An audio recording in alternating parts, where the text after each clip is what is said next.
Hey, welcome to another Hope session. I'm going to be tonight. My name is Court Smith, and just saying, Court won't be here today because I won't be here next week.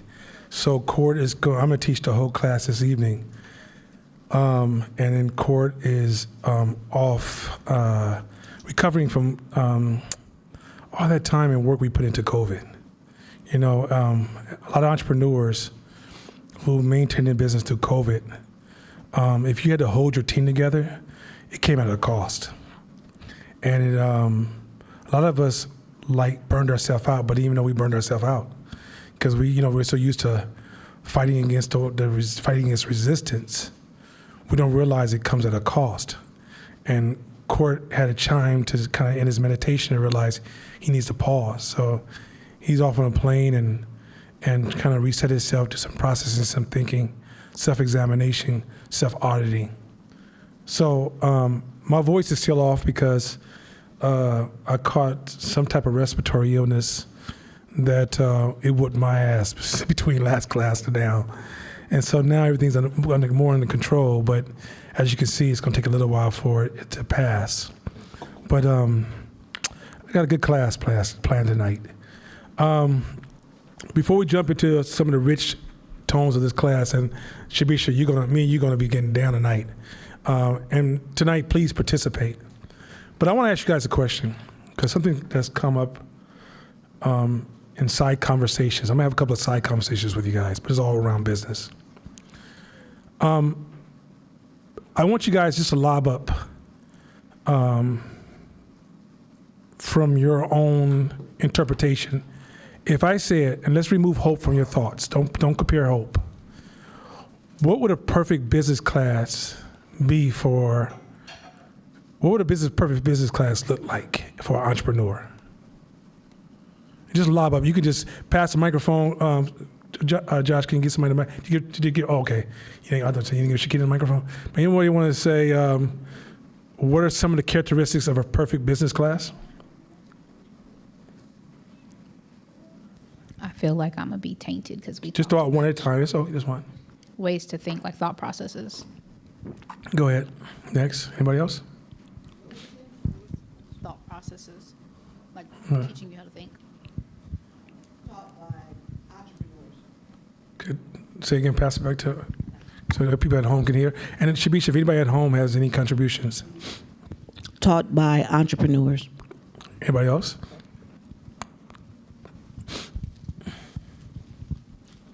Business plan. Business plan. Okay. Anything else?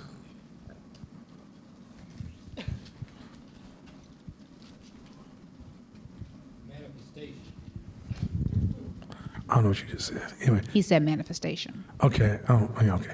Anything else? I was thinking, like teaching the importance of outside counsel, Okay. like relationship building, because I feel like there's a lot of skills that we seek after because running a business, there's a lot of technical work, but oftentimes we don't think about the bigger picture and how much of our business is built on relationships and needing outside people to even hire or get contracts or scale. So I think like that's a big part of it.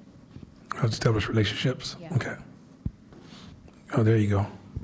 Fire the creative juices. Go ahead. In real time feedback, like visiting people's businesses, whether they're small, no matter what level they're at, having someone, an entrepreneur, an experienced entrepreneur there to give feedback about the choices they make, about what they're seeing from their customers. Okay. I like that. That's something that I want to expand into. That's tight. Real numbers, like getting into your numbers, not just from a dollars and cents perspective, but how your money works, what is it used for, and leveraging your money to position yourself in different ways. All right. Go ahead. We're flowing now. Look here, she said, y'all should have never got me started. For those who are ready to maybe present a business idea or plan, presenting it in class and getting feedback from our peers about whatever the thing is and the branding, the marketing behind it, such and so forth. the hot seat. I know you've done that before, Yeah. but maybe just want a more consistent. Yeah, that's cool. Okay. Jordan.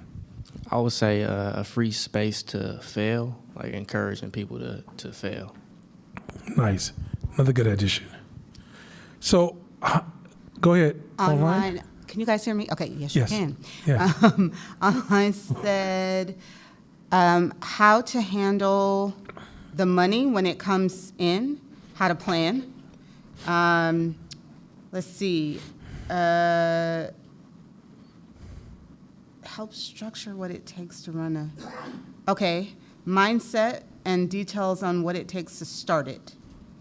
Learning about taxes.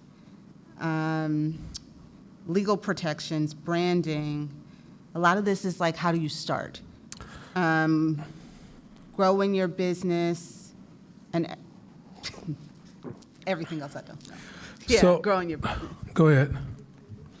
Probably work-life balance and when to know when to stop working and, get more into your personal life. That way you can, pour into your own cup so you can focus more on your business.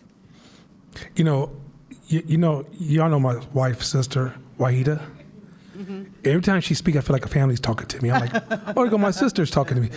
So give me a few minutes to adjust to it. You're so close to family, it's ridiculous.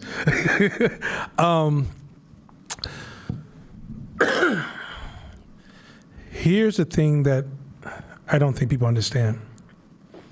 I think you guys came pretty close in class. I think online with the direction that can't be done. How do you handle your finances? Is it one way? Is it two ways? How many ways are there? Right? So in handling your finances, it's more important to know how to think in the areas to make decisions around finances than actually what to do.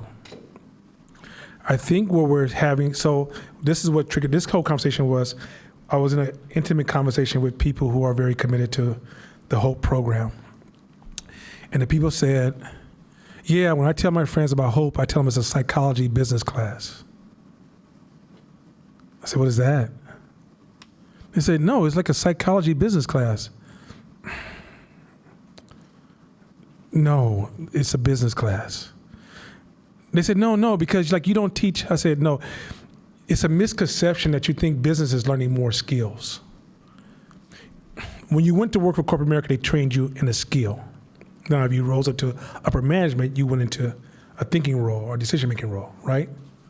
But a skill role is, what do I need to do to start my business? Where do I go? Who do I talk to? What kind of paperwork should I sign? LLC, whatever, right?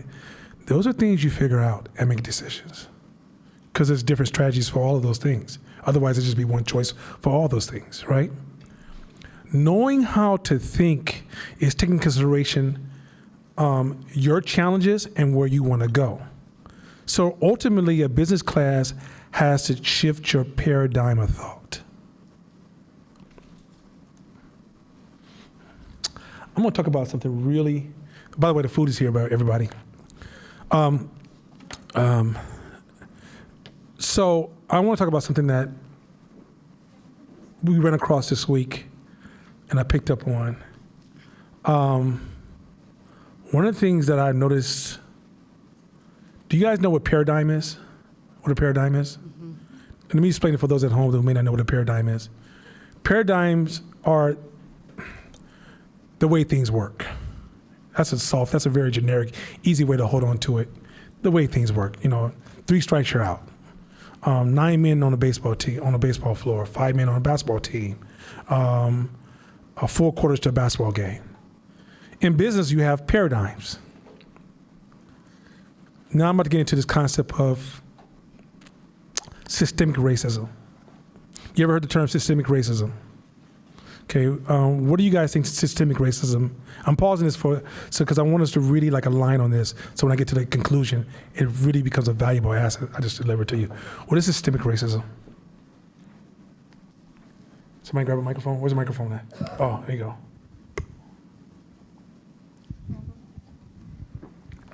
I think systemic racism is internalized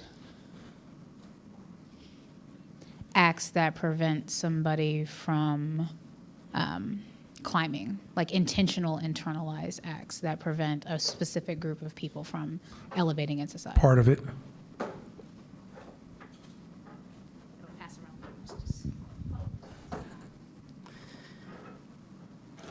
Racism that's built into the fabric of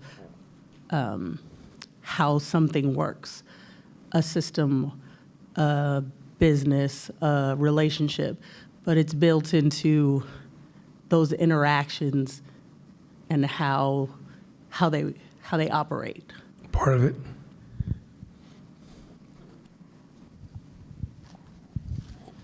I would say that it's invisible restrictions that pertains to a certain group of people.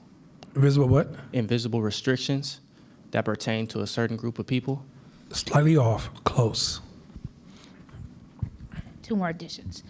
I think it's a power game to be able to maintain and control and withhold power.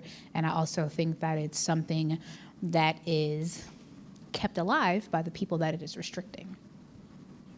True, but not complete. Anybody else? I'm gonna simplify it so I can get more ownership.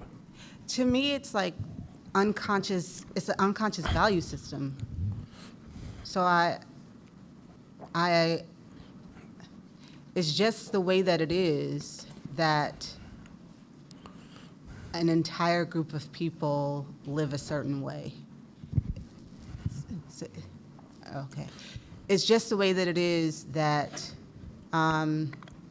it's like I take it on the nose that I don't see anybody who looks like me in certain spaces. Oh, that's just the way that it is.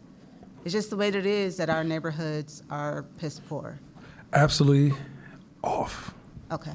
But I'm gonna show you why. That is a symptom. Oh, That's a symptom of that form of racism, but it's slightly off. One of my teachers once said that prejudice is a belief of superiority to you above one other person. Discrimination is the action of that, and racism is when actions and thoughts and beliefs manifest themselves within institutions of society and form an inner working system. That's observation. That's the optics of it, but that's not that's not systemic racism at its core. But that's the optics of it. Go ahead. I think most people kind of touched on what I think of it as, but more so the fabric, the invisible fabric that has been built in systems that run that run things. And so we can't see it. It's not always blatant, but it's built into that infrastructure, and it's maintained unconsciously. Okay, so let me bring clarity. That's the closest one, but let me bring clarity to it. So there's 3 things that at its core, drive systemic racism. 1, paradigm. Schemata, which is a form of schema, which is how your brain pulls together patterns, and rules. He who makes the law controls the outcome. This is why, once again, I talked to you about this last week, that the Supreme Court is much more powerful than Congress. When somebody goes into office as a mayor or president, they can't move beyond legislation. He who makes the law controls the outcome. If I build a group of laws that changes the outcome or the balance of things, I no longer need to be alive for one group to benefit and for one group to take a loss. 2, paradigms. If you learn certain paradigms by systems that have been created for you, and you learn to think a certain kind of way, then you only see what you know to look for. If you don't know to look for it, you'll never see it. So your form of thought, your mental models, your mindsets, your paradigms is actually driving your outcomes. 3rd, in the process of analysis is schema. Conversations that you've had in your community, in your culture, that told you what is and what isn't possible. How do you go about doing things? If you taint all 3 of those 3 things turn out to be systemic racism. This is the thing about systemic racism. I could have been born in 1920, created a law and a structure that came into existence in 1968 that still runs today. And the children who are born white today don't have any fucking idea why they're benefiting. And the black people who are suffering from it have no idea why they're suffering. So then when we play identity politics, which we start pointing fingers at people, we're not solving the problem. We're participating in the noise. Systemic racism, white kids have no idea, because once those laws are put into position, the one who controls rules control everything you believe in. The hand of God is a rule. This is a cold thing. The hand of God is just rules. That's why when you read the Bible is not a discipline book. It's an instruction book. The Quran is not a discipline book. It's an instruction book. The hand of God is a group of rules. And so once you understand the rules, you can have all these variants of behaviors, but at the end of the day, the rules control the outcome. It'll have some one-offs, two-offs, every once in a while, a different variation. But the rules will say that if I'm a corporation, I can create these rules. I don't care how much diversity we have in the society, I'll always be at the peak of the outcome. So if these rules, if you go back and read books about when a lot of racism became illegal, they started to design rules to separate power and structure. Gabby, please, bring it down. So they started to create all these rules and structures to create separation. So today, when you try to find bad actors who are white, police or whatever, even with police officers, when you see failures in police officers, it's not about bad officers. It's about a bad system. The system is going to produce bad officers over and over again. So the more you keep identifying and slapping each officer hand down, you're just playing whack-a-mole. Until you look at the rule system and the structure that the individuals show up to work for every day, you're never going to solve that problem, right? Because think about this, if you're African American, if you're a police officer going to service a group of people in their worst condition every day, I'm going to form a bias. Now, you're not going to create a relief system for me. You're going to create a variation in my job performances so I can kind of refresh my brain, right? You're going to create a mental health aspect to create some mental balance to me. So at the end of the day, after a while, I start to adjust to the people I'm policing. So I go from trying to solve the problem to trying to check the problem to I wish you would. It's going to just change the value because that's natural human behavior. So this is why something like a lot of the conversations you have about, white people, this white person, this Asian person, this black person, it's a wasted dialogue. Because a lot of white folks wake up in the morning, they just go home and try to have soup. They have food with their dinner, or they have dinner with the kids or something, right? And then when they get on TV and they hear, you caused all of my oppression, he's like, I don't even know what the fuck I just did. Because in his mind, I put this energy out, I got this return. In your mind, I put this energy out, I didn't get that return. And you're convinced something you must be doing. Now, here's the thing about systemic racism. Once the system is born and is alive, both sides keep it alive. So just as much evaluation as you have to do about white folks' behavior, you have to evaluate your behavior, which brings me back to paradigm. Jump back to the business side.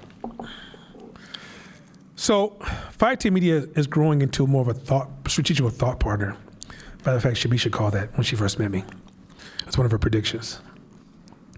So we've grown into more of a strategic thought partner role where we're charging crazy money to sit with CEOs and different people in business to work on solving problems. And we noticed this paradigm a long time ago. Black businesses have a different paradigm system than white businesses. Or, no, I'm not say white, because I know poor white businesses do the same thing.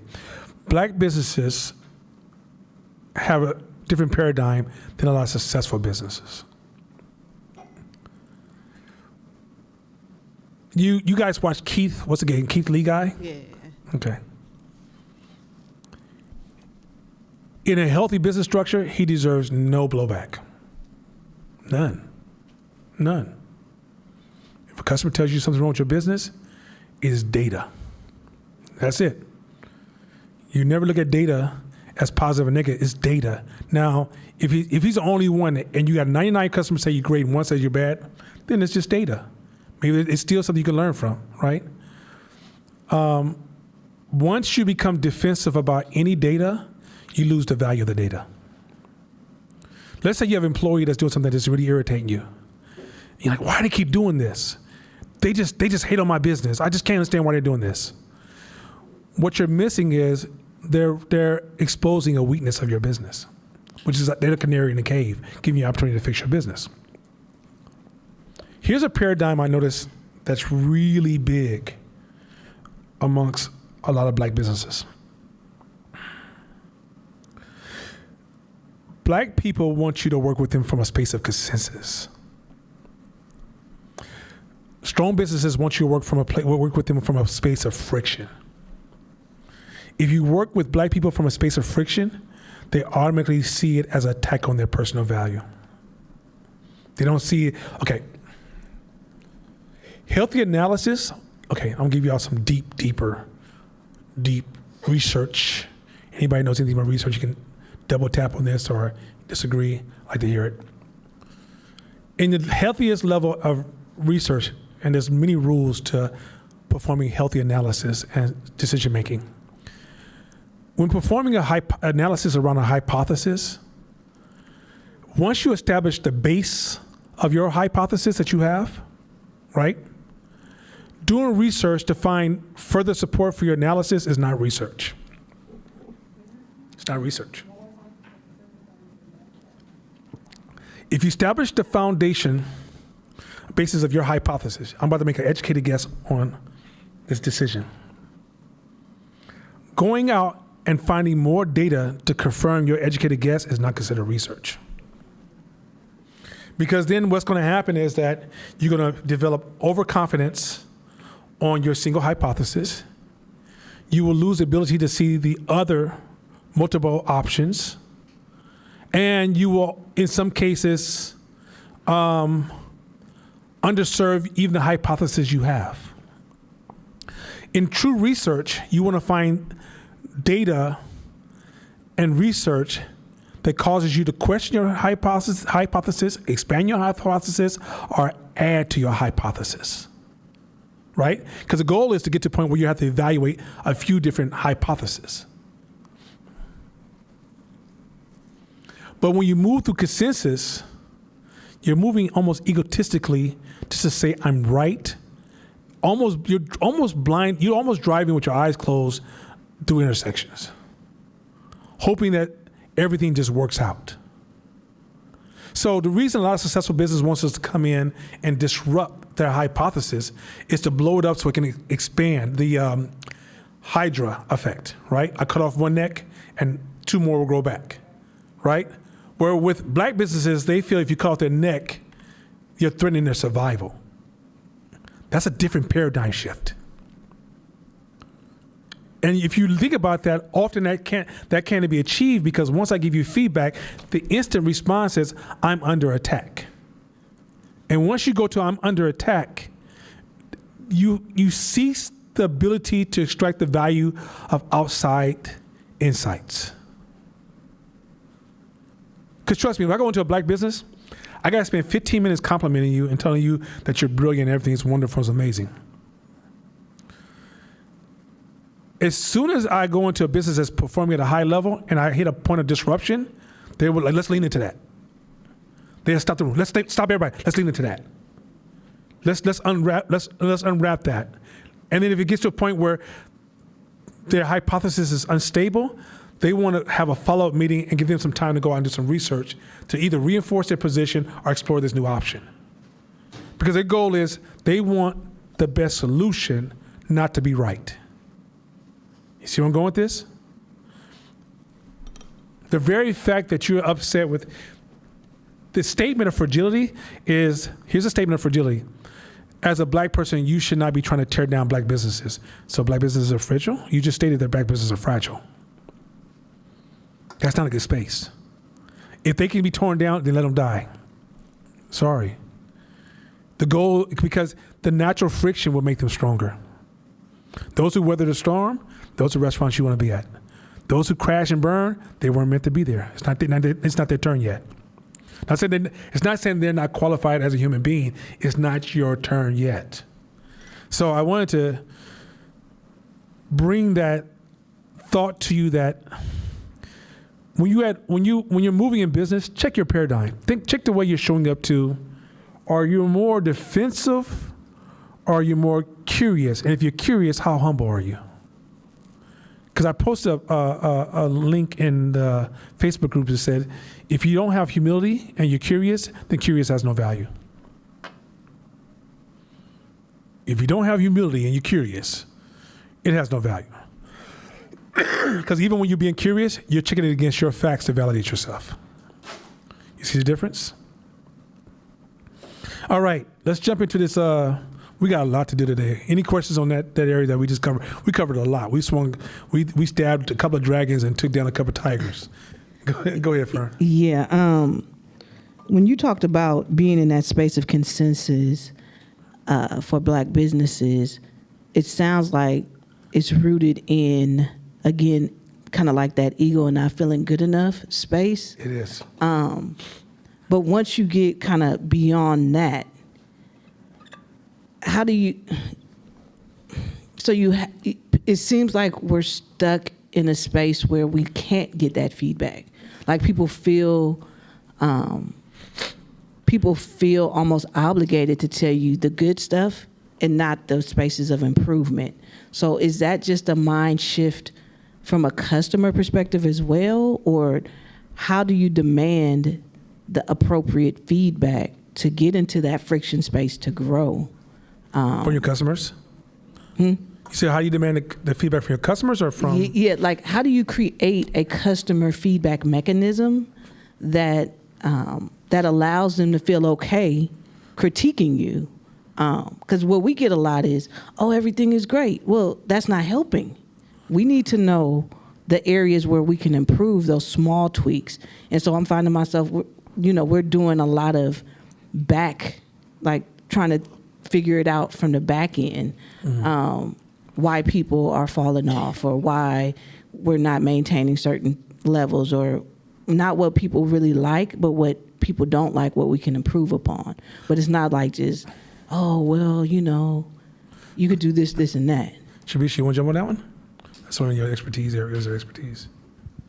Are you reaching for something else? No, I had a question. Go ahead. And I had a question and a thought.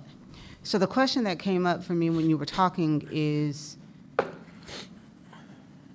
what's the life cycle of your customer?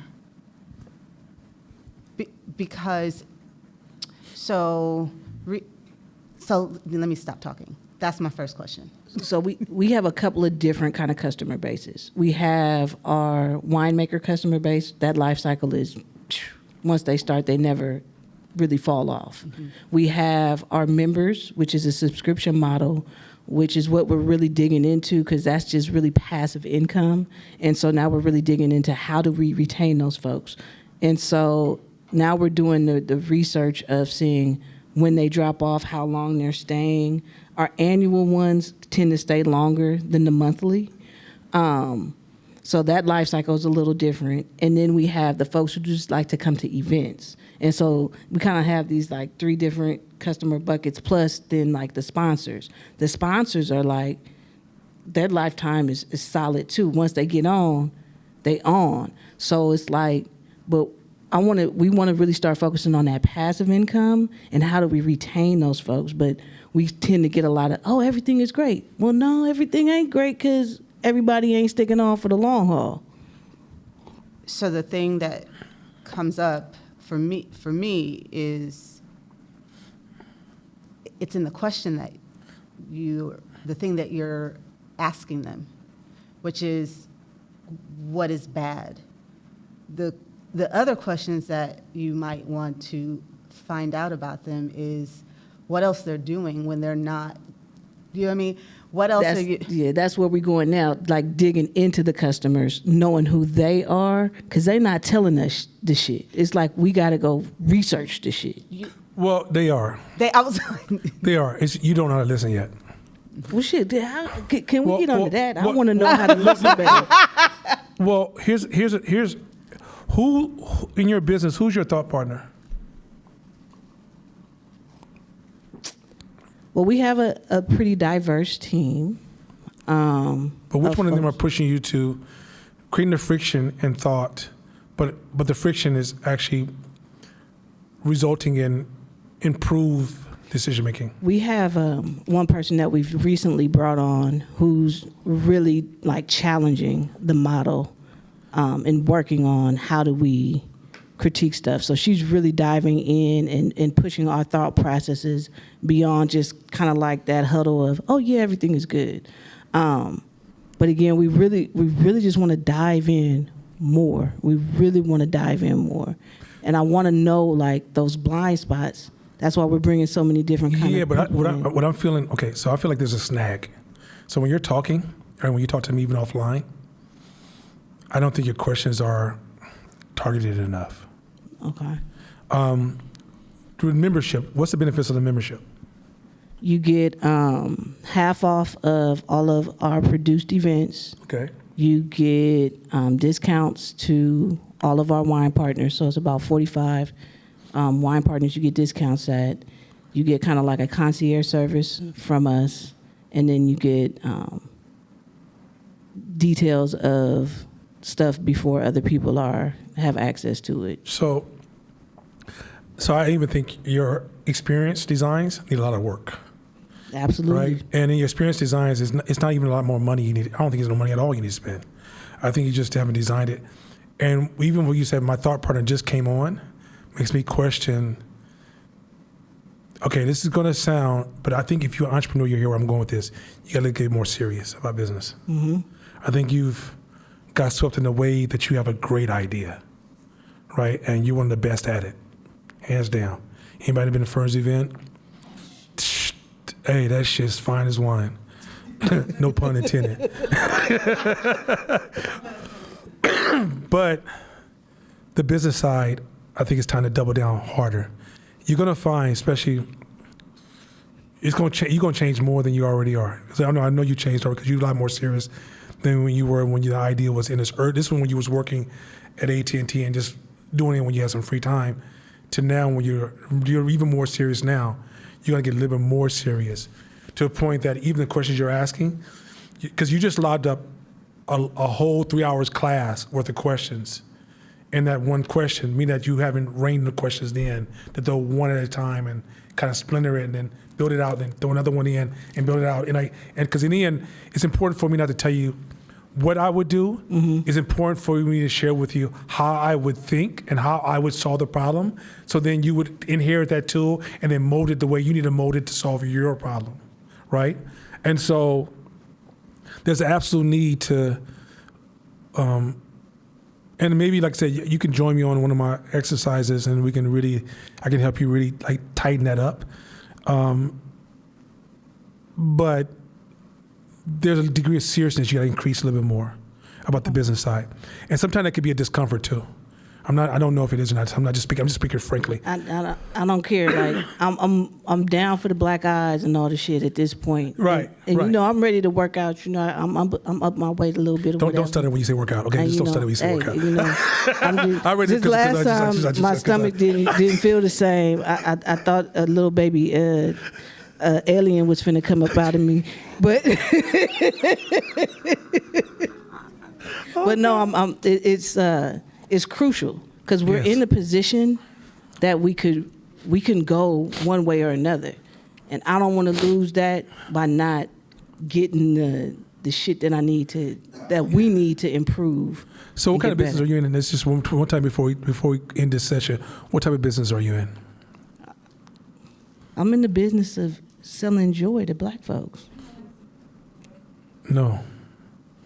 What kind of business are you in? I'm in the marketing business. That's all you are. Because the reason for that is because marketing is understanding the human experience and mastering that shit and looking for everything you don't know every chance you get.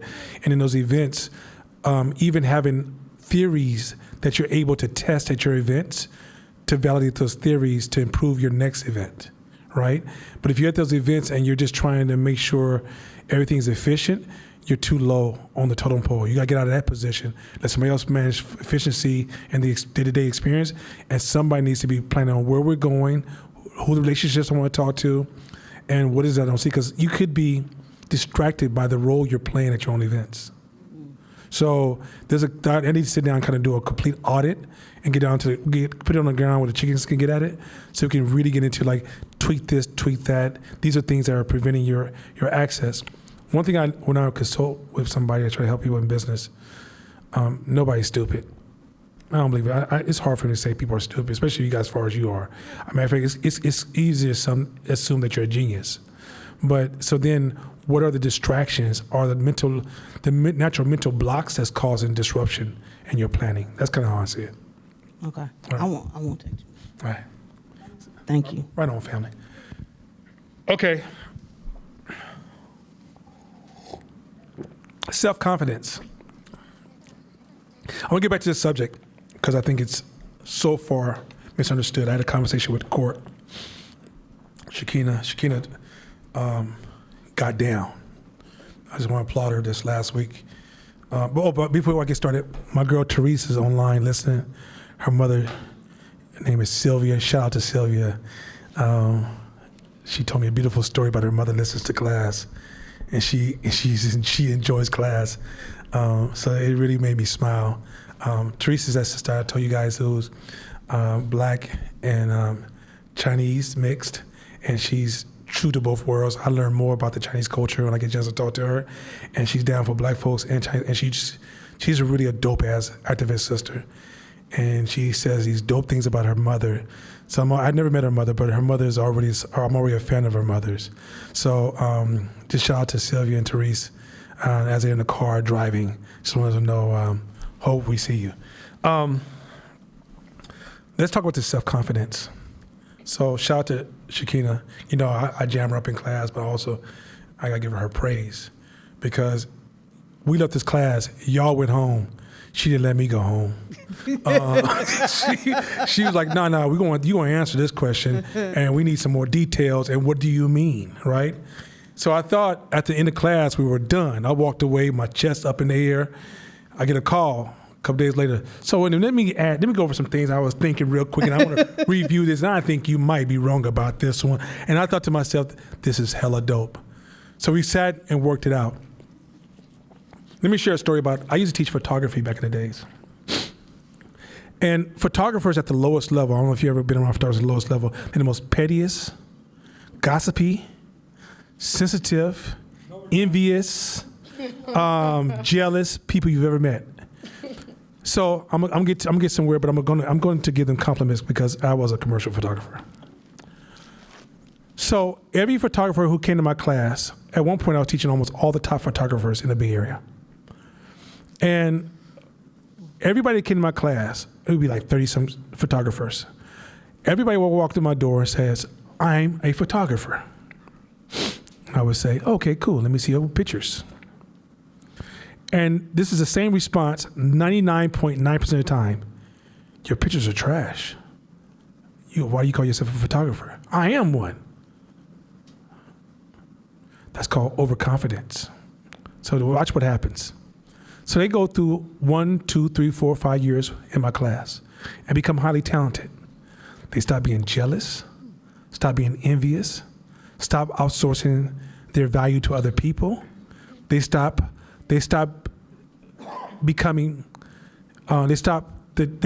remove the tension from feedback. All of a sudden they want feedback because they want to get better. Matter of fact, they continue to ask me day in, day out, is this better? What do you think? Give me the insights. Just hurt my feelings if you have to. Where they first started, if I said something to them, some of them never came back, oh, who do he think he is? Josh, I'm going to tell on him because I tell the story all the time. The first time I met Josh, his ego was so big, he sat in my class. This white Jewish guy in front of all these black people says, I think I'm better than you. Am I lying, Shakina? And I looked at his pictures, I was like, dude, you're trash. And he looked at me like, what do you mean I'm trash, right? And so then after I broke him down, for years, now if you talk to Josh now, Josh comes to me and say, hey, what do you think I could do better in these pictures? Let me show you another thing that confidence did to them. Once they got to a certain point where they developed confidence, let's say Shakina became really good. She was a photographer also. She became really good in family photos and children photos. Oh, she would kill it. She became so good that if I had to go do a shoot with family and children, I would ask her to join me, even though she's one of my students, because she had passed me in that particular area. But if somebody said, Shakina, I want you to do a high fashion shoot, she'd say, hey, that's not what I'm good at. I am confident over here. If you hire me for over here, let me just let you know, here's some possible challenges I may face, right? What people confuse confidence with is self-esteem. You can have self-esteem with no confidence. And it's really important. So if you went through problems in the past and you've taken no radical responsibility, you got nothing from it. If you wasn't humble, you got nothing from it. If you didn't say, what could I have done better? You got nothing from it. So even though you might say, well, I went through everything she couldn't have went through, so I should have some confidence. Yeah, but you had no radical responsibility from what you went through. All this stuff we've been talking about in the through this Wolf series is connected. Confidence is not a separate variable. It's connection to the other variables, which is you have to have knowledge of yourself. What's stopping you? How do you work? What's your limitations of your brain? What are your restrictions? You have to have self-control. You have to have radical responsibility, which also, and you have to have self-confidence to produce this decision-making engine that improves its decision-making. When you pull those pieces apart and assume you have one without the other, you're really distorting yourself. So with that being said, I just want to prime that, and I'm going to go further into this subject, but I want you guys to separate self-esteem from self-confidence. Self-confidence has to be earned. When them photographers practiced and practice, you will know what you have confidence in based upon your habits. If you have no rituals for what you do, let's say you're running a business and you're just figuring things out and you're selling and you're just figuring things out and you don't know all the rules, you're the line cook, you're not the chef. The line cook does not have the confidence of a chef. Meaning if the line cook comes in tomorrow and all the ingredients are moved and some are not there, the line cook's like, what the fuck you want me to do? Give me a new recipe, what you want me to do? Where the chef go, what do we have in the refrigerator? Because I can figure this out. That confidence allows you to move in a world of uncertainty totally different. I placed another post that says, ego is full of noise, confidence is calm. When things go crazy, the person who has confidence, they go calm. They know how to move because they practice, and their practice prepares them for uncertainty. The person who has overconfidence, egotistical, they think they know what they're doing because they've had wins from whatever they've done, but they haven't mastered the knowledge that they are commanding to the public or displaying in front of the public. So because of that lack of confidence, when things are disrupted, they're in complaint mode, blame mode, what's wrong with the world mode.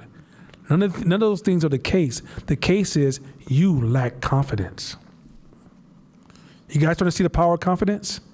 It's a tool that will give you ownership to drive your vehicle. Right now, you guys are in auto mode, and you think you're driving. You're in the back of Uber talking about it's your car. That's my driver. That's my driver. Yes, that's my Tesla. so you ready, Shabisha, to get busy? Mm-hmm. Let's go. Self-confidence is about trusting in your abilities and your value to others. So we kind of went over this last week, but I want to refresh this point. If you don't trust, the reason you will not trust your abilities or your value, even if you say, my loved ones love me. Have you ever asked them? Have you asked them, what do they value? And do you show up to that?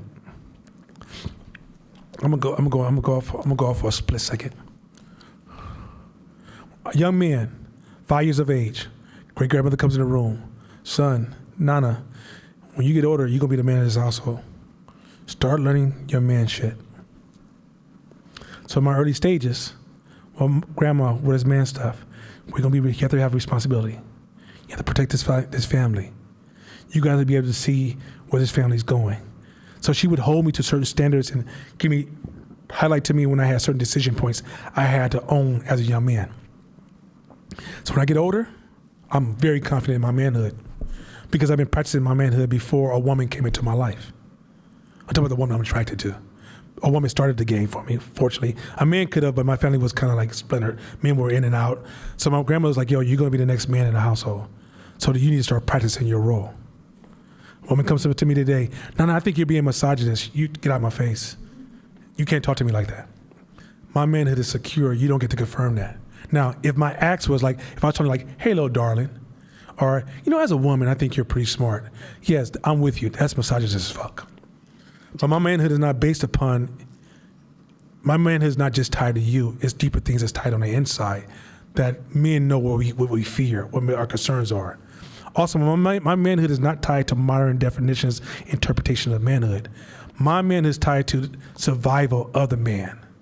So part of my relationship to reality is, what does God is here? Whatever God is here, that's where the wisdom sits.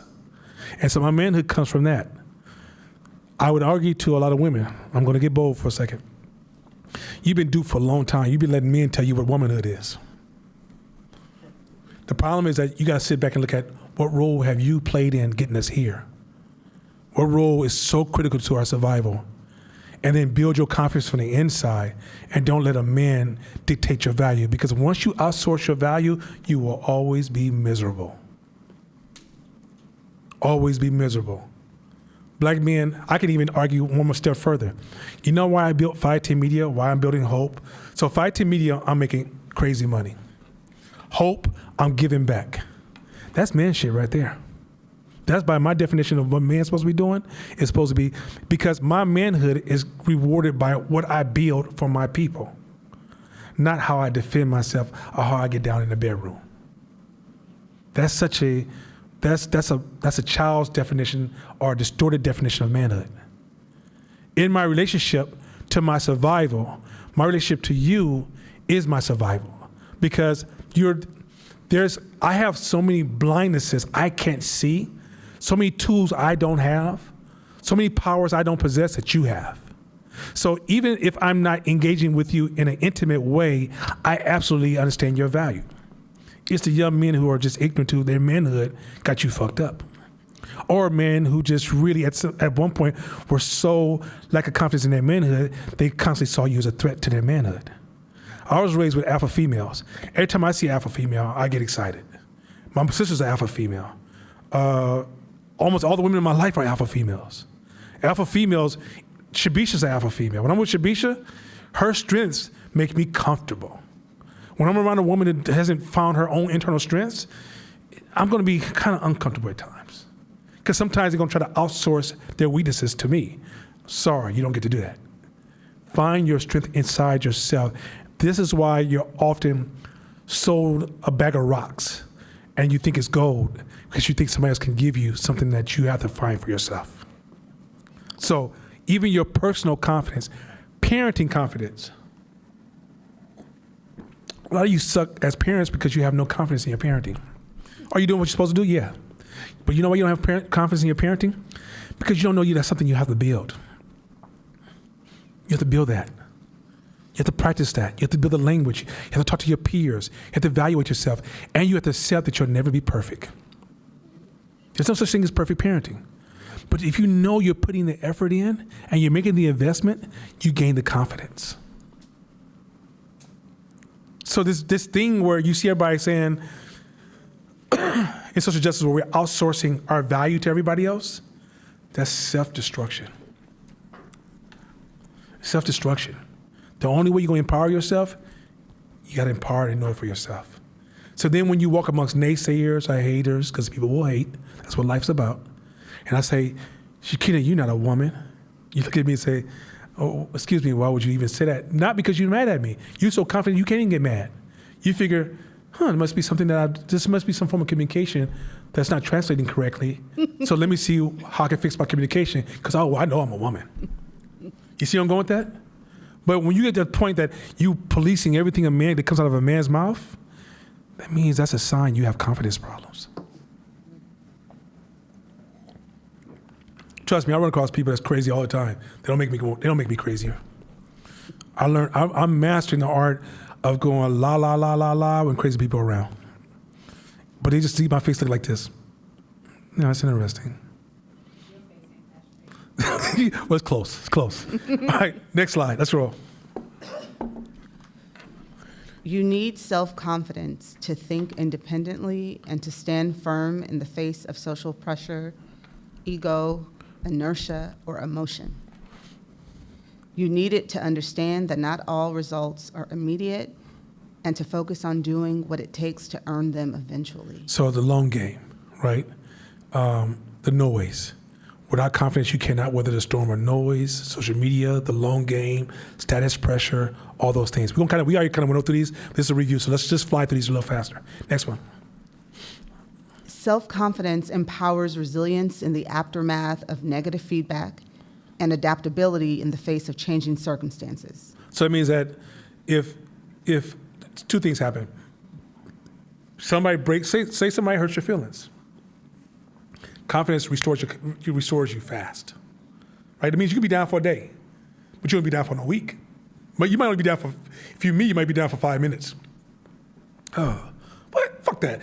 It's just literally, I'm not exaggerating. It's that bad. Because I earned the confidence. It's not ego. Is when you just go, I'm great, and conscience says you're not great. Okay, she can break me because it's fragile. But if it's confidence, because I've won all these accolades. I mean, I'm performing. I'm breaking. I'm meeting all my challenges. I'm being recognized by my peers. The resources are supporting that, and I'm still super humble. I'm still super curious. I'm still a student of the game, not a leader of the game. I'm a student of the game. My confidence is in my practice, right? So you say, yo, you're not great. I'll look at you like, why would you say that? That's strange. Share more. Because I know where I stand. Second thing is that when you're weathering a storm and you try to start a business, you're walking a path of faith. It means that you won't have signs on every step. Some things you feel like it's never changing. But when you have confidence, it makes the path, it's actually the carrot that's pulling you forward. It's the carrot that will actually pull you forward.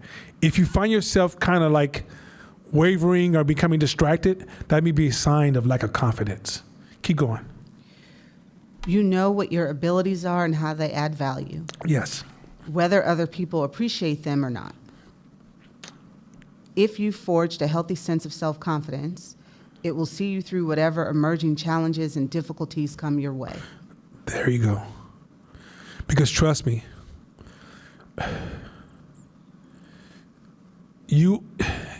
if somebody, the way society works, sometimes somebody can deal a blow to you and then somebody else will follow another blow and feel like you're being jumped by bad ideas. Confidence will allow you, after all those ideas pass, you'll be able to shake it off, put on an ice pack, and start running again. That's the difference. Those of you without ice pack, you'll join groups of haters against the haters. You'll start doing all this noisy stuff, or you'll be online talking about why people be hating on you. Oh my God, I can't stand you, and why is it so hard for a black woman to be out here? And there's this invisible mothership of white people who are just holding me back. What are you gonna say? Next one. Keep going. Confidence versus ego. Keep going. Self-confidence is what empowers you to execute difficult decisions and develop self-knowledge. While the ego tries to prevent you from acknowledging any deficiencies you may have, self-confidence gives you the strength to acknowledge those deficiencies. This is how you learn humility.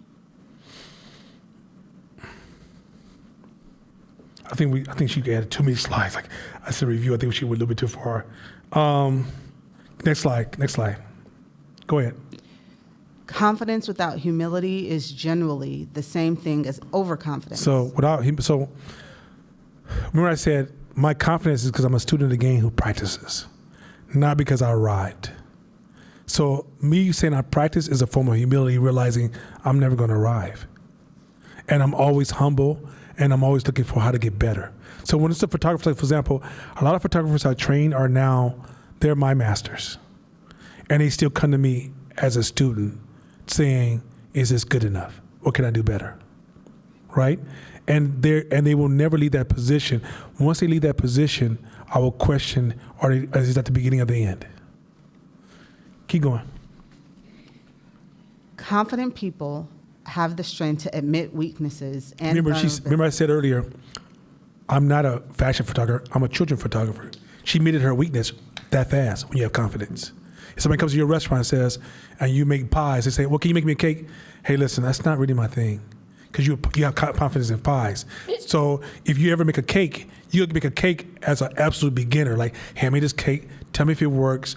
I'm not even sure if I should charge for this. Matter of fact, I'm willing to do an internship, take a class, whatever, because I don't have any confidence yet, right? So what I'm saying is that you're able to admit your weaknesses and vulnerabilities, and this going back to that paradigm of if I'm trying to give you advice, you're looking for consensus, it's because you lack confidence.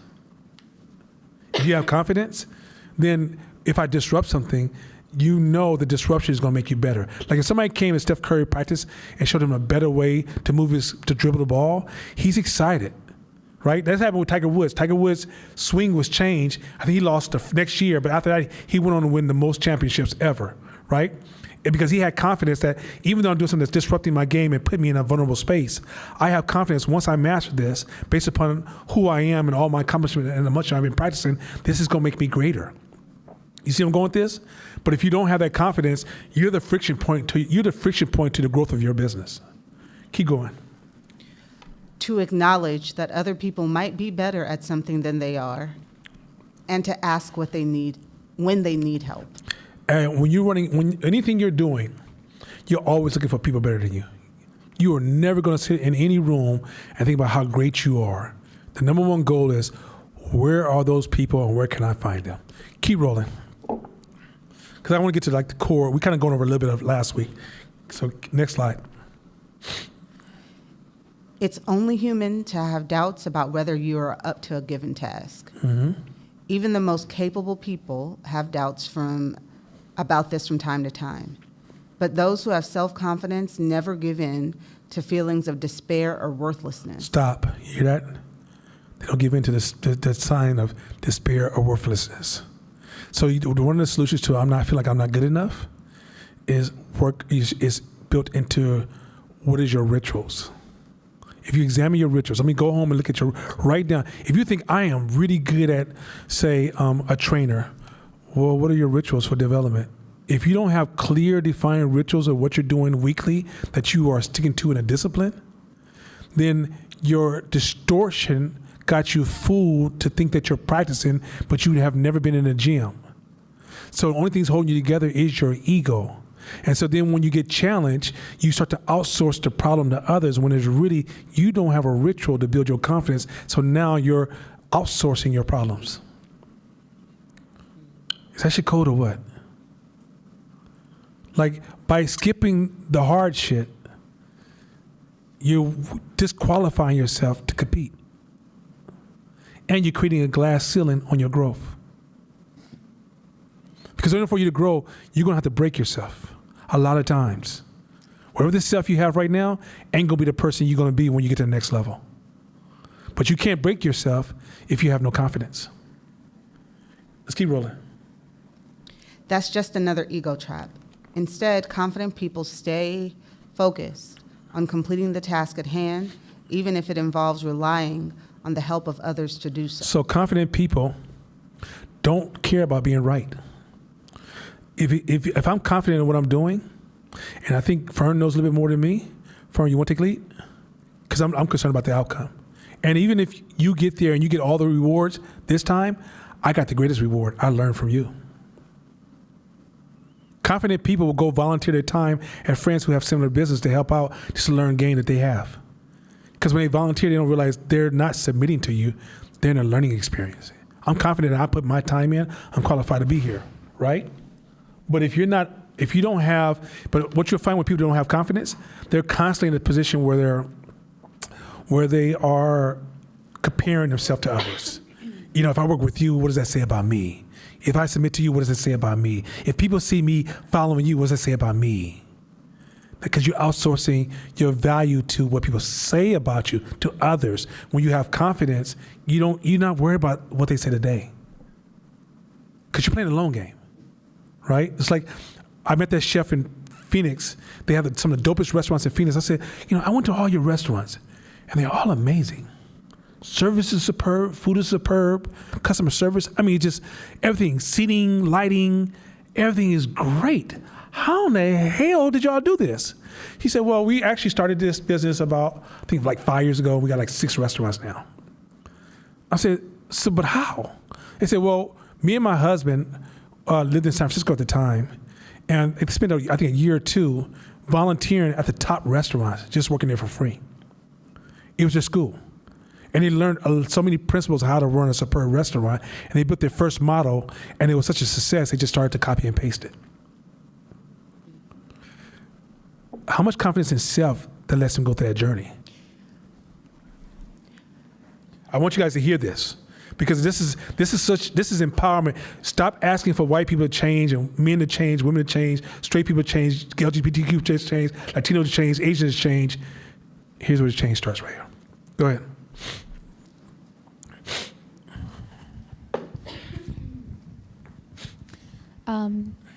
You just asked how much confidence do they have, self-confidence do they have to do that? Can you explain to me the difference between that self-confidence and what I perceived as confidence when you asked me, like, if I was going to create another pinpoint, like, and I was like, yeah, I think I could do that. What's the difference?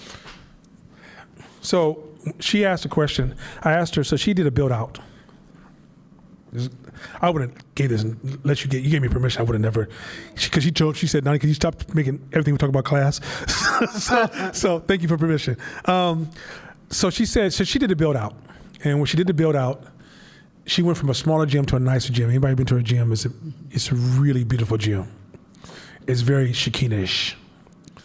And because she likes high quality, nice design stuff. Like, you ever know, she's very artsy. So it's not art, it's just well designed. But she had estimated some really low cost, right? Because she never did it before. And she didn't talk to anybody.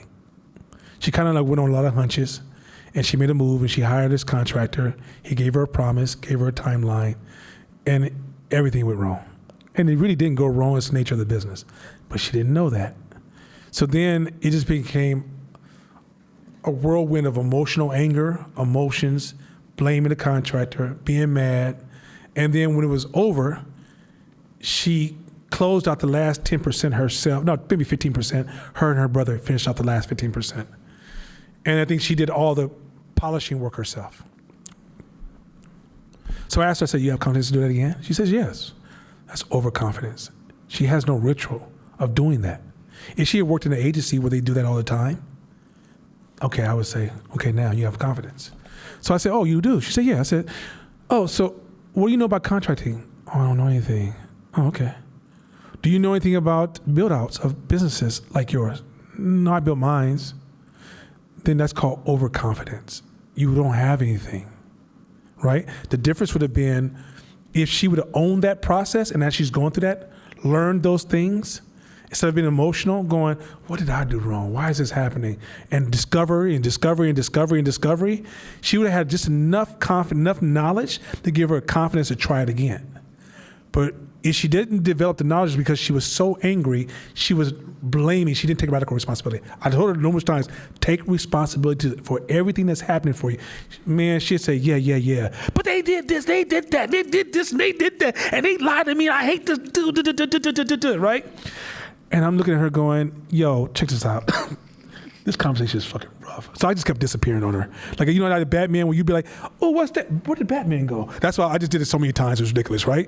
And the reason for that is because she wouldn't take radical responsibility.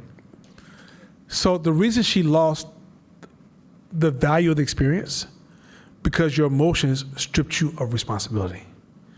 If you had been sitting with thought partners to constantly have conversations and discover, even going to the contractor and not blaming the person, going, hey, does this typically happen?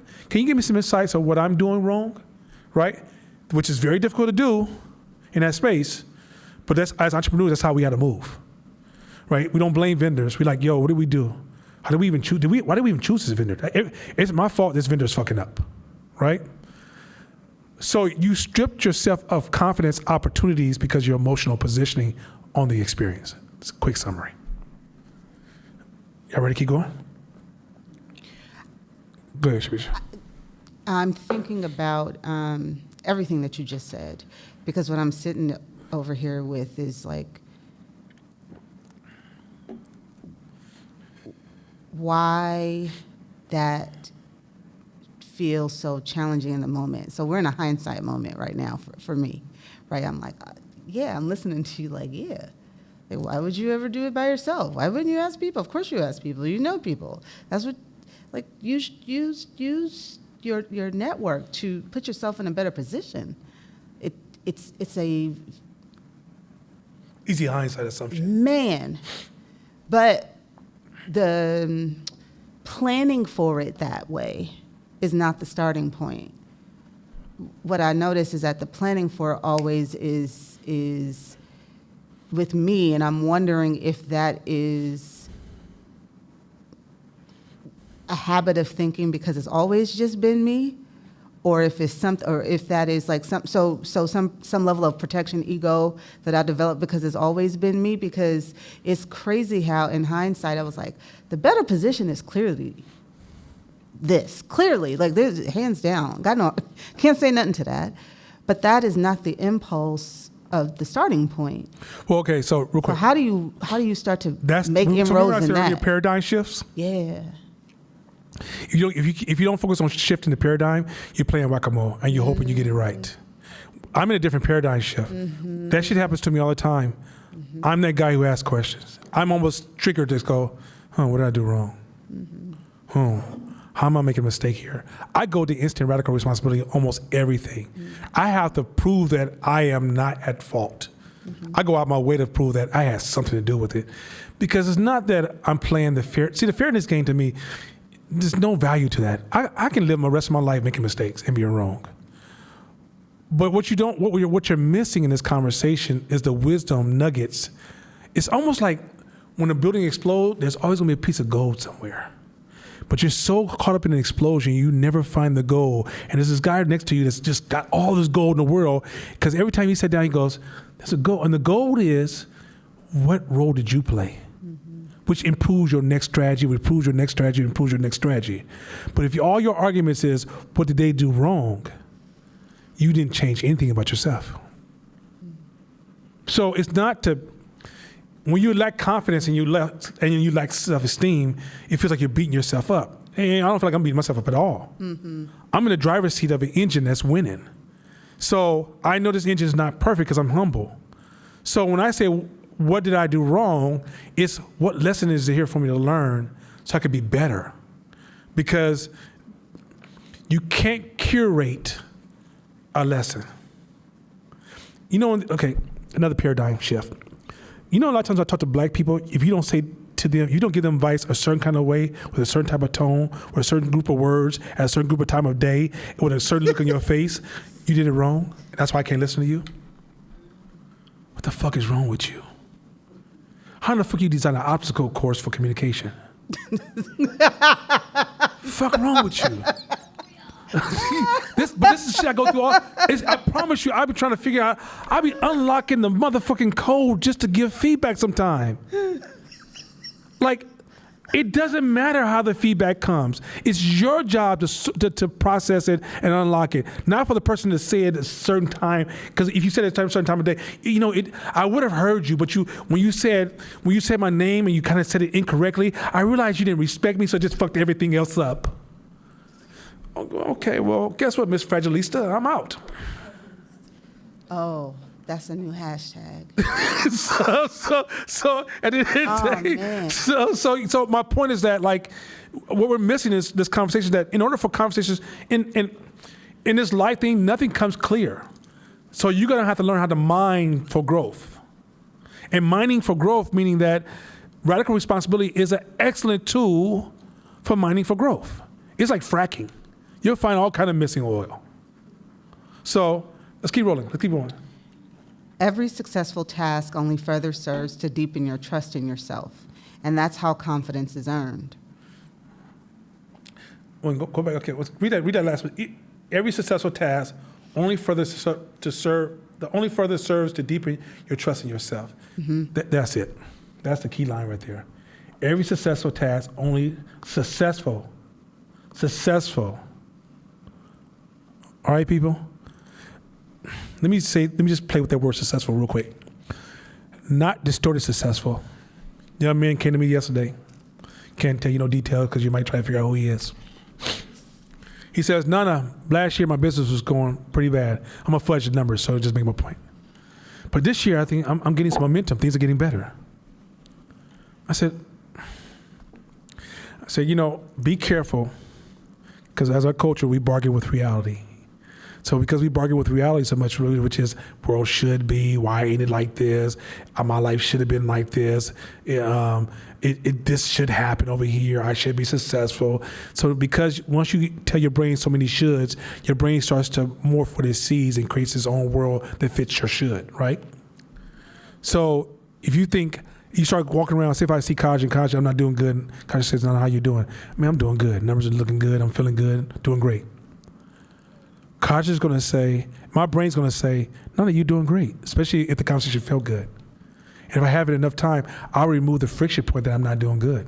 So that means tomorrow morning I'm going to get up, have coffee. I might even watch the news. I might even watch just something on YouTube. It's 3 o'clock. I'm like, oh, shit, I got to work on this project. Because I'm comfortable. Because I've fooled my brain and I've numbed my brain to it, got it so comfortable because I think I'm doing good. So me in business, working with black people for a few years now, maybe, 10 years now, I'm sitting there going, bullshit. So I said, well, he goes, yeah, so this, I had a 30% growth since last year. So things, I feel like things are moving up. First of all, percentage is a distortion. They do it all the time in the news. So I asked him a very simple question. I said, oh, okay, how much did you make last year? The cat said, oh, I made $10,000 last year. I said, do me a favor, brother. Stop bargaining with reality. If you went from $10,000 to $30,000 in 1 year, that's not enough growth to say you're doing better. It could just be a fluke of the wind. It could have been you just happened to be in the right places and a few more people bought your shit, and over the year it accumulated to 30,000. What you should be in a position is stop sitting here in front of me bragging about how well you're doing and sit here and ask some questions or let's talk about the challenges you're having so you can work on improvement. But the very fact that you're wasting my time to sit here and try to impress me with $30,000 in a whole motherfucking year in the Bay Area is fucking ridiculous. And I said it just like that, because I'm a man. What are you going to do to me? Go ahead. You can't whip me. Do it. I knew that. He said they'd be was coming. frustrated. So, what would qualify as a conversation where you do start talking about numbers? What do you mean? That was funny when you were like, oh yeah, it went from 10,000 to 30. And I was just like, that's not even really a profit in the Bay Area. That's like, you're practicing right now. You're not really in business. And then I think about, but when I first started my business, I was like, we did 30,000 our first year, then we did 70,000, then we did 100. But it was there was these, and again, in the business world, not tremendous numbers, but at what point do you start sitting down and grounding and having a conversation? You missed the first part of the conversation when you were in the restroom. Sorry. Oh, yeah. First part of the conversation was, I ran. It was within content. Oh, God. I missed this. I ran there, ran back. It's contextual. It's contextual. He was bragging about he was doing big things, right? He was bragging about he's also making progressive growth. Right? If you go for 10,000 to 30,000, it's not growth. It's not brag time. If you went from 30,000 to say 150,000, he's like, yo, I'm starting to feel some growth. These are starting to happen. I think I'm catching a win, right? But even then, between me and you, with me in the million game, I'm still seeking answers. So I think one thing, at least in my exposure circle, is that as business owners, we don't talk enough about numbers. It's definitely a friction point for me. And confidence. I also think that, and it's really challenging. So I'm going to be just vulnerable for a second. So when I started my business, it was totally from a healing space. It was not, let's make an impact space. It grew into that within 2 years, but it was totally from a healing space. I never thought that I had the potential to really make a living from it. I was kind of a fake way serial entrepreneur, jack of all trades, master of none. So I would play with a bunch of things and I could get by. And then I didn't really have a desire to get serious about numbers whatsoever, because I kind of had this pattern of 2 years and I'm moving on to the next thing. So when I first started my business, I was just like, I could just finagle it because I'm probably not going to do this for long because my history and patterns say I got 2 years and I'm over to the next thing. And so then I didn't have a lot of grounding in the beginning of my business. And then my ego got really defensive as it did start to, in my eyes, grow because I had skipped so many steps because I didn't take it seriously for the long haul, that then I built myself to be too fragile to have those conversations. And then people, because of my own doing, would project these big grand things on me. And in my head, I'm like, nah, blood, like, it ain't cool. Like, I look nice on the outside, right? And so then over years, like, I would backtrack and try to like patch and fill things. And a lot of it just came from not talking about my numbers. And even now, like 10 years in, I still feel a weird friction. Like, even though I'm working with an accountant, even though I'm working with somebody to be like, hey, yo, do this, do that, stop doing that shit, don't commingle, do all the things. But there's still this friction space. And I'm curious if it's because I skipped so much of handling that in the beginning stages. And so I never know how to approach a numbers conversation. Because your numbers are still tied to your value. Okay. Once you remove that and you get confident in what you're doing as your business, you can start to sell even if I'm only making $2,000 a month, right? Because you want to sit in your discomfort, so you agitate, so you can motivate yourself to move. It's when you lie to yourself and avoid that conversation, you can fall in love with all the highlights of your day-to-day business and lose control of your numbers. Kaja gave us that story when she gave it a beautiful display. I think it was like 5 or 6 classes ago. She was running this event. Event is amazing. All the highlights, fireworks are going off. And she looked at the bottom line. She's like, my number's off, right? So we're in business. I start from the numbers and work my way up. Because even if I'm talking to you and my numbers are messed up, I need to cut this conversation short. I got work to do, right? If my numbers are really like, or if I have this leak, you can have all these things that are behaviors called a leakage in your business. I got to see what's going on with that, right? So it makes you more serious because the numbers kind of keep you grounded to what's really happening as opposed to what you feel. Because there's all these emotional experiences you're going through through the day, and you can start feeling like, oh, things are really moving, and you look at your numbers and they're actually going backwards. How do you prune or deroot that tree? Like, because I'm sure I'm not the only person that has discomfort with numbers that has a business. So like, if we're used to operating that way, like, what does that seedling or that seed look like to like start that process for a healthier way forward? One of the things that I discovered is start forcing yourself to talk about your numbers more and more. Where it becomes, have you ever had, because right now you're dealing with a lot of historical fears and trauma. You're going to have to start to like work that. It's almost like a psychological limitation more than it's it's not a tactical challenge. And you got to get around people where you can have a degree of honesty and say, this is where I'm at. And then you can celebrate your small wins. Hey, I'm making, I finished the year at $250,000. This year at $260,000. Hey, let's sit down and think about what I can do different, right? And I'm watching these numbers, and you start getting into as you start getting more detail about running your business, you'll start seeing the numbers actually moving in your business, and now you're watching the numbers in real time, right? But when you disconnect from the numbers, you're actually not watching the numbers. So you could end up committing to something and going, what the fuck? I had no idea. Or, watch this. Another person called me this week and was saying, Nana, they were telling clients, yes. Clients just kept coming back with requests. I want this. I want that. I want this. They go, yes. They call me and say, Nana, when do you fucking say no? The client's going crazy. And I said, okay, no is yes and yes is no. He said, what do you mean? When you say no, you say yes to something else. And when you say yes, you say no to something else. So it's about the right yeses and staying away from, and make sure you use no to guide us and keep us close to the right yes, right? That's number 2. This is how I guide customers. Hey, Nana, we're just wondering, can we do another photo shoot? Can we do like 2 more hours on top of that heel? And then I need you to come in for a strategy session. Sure.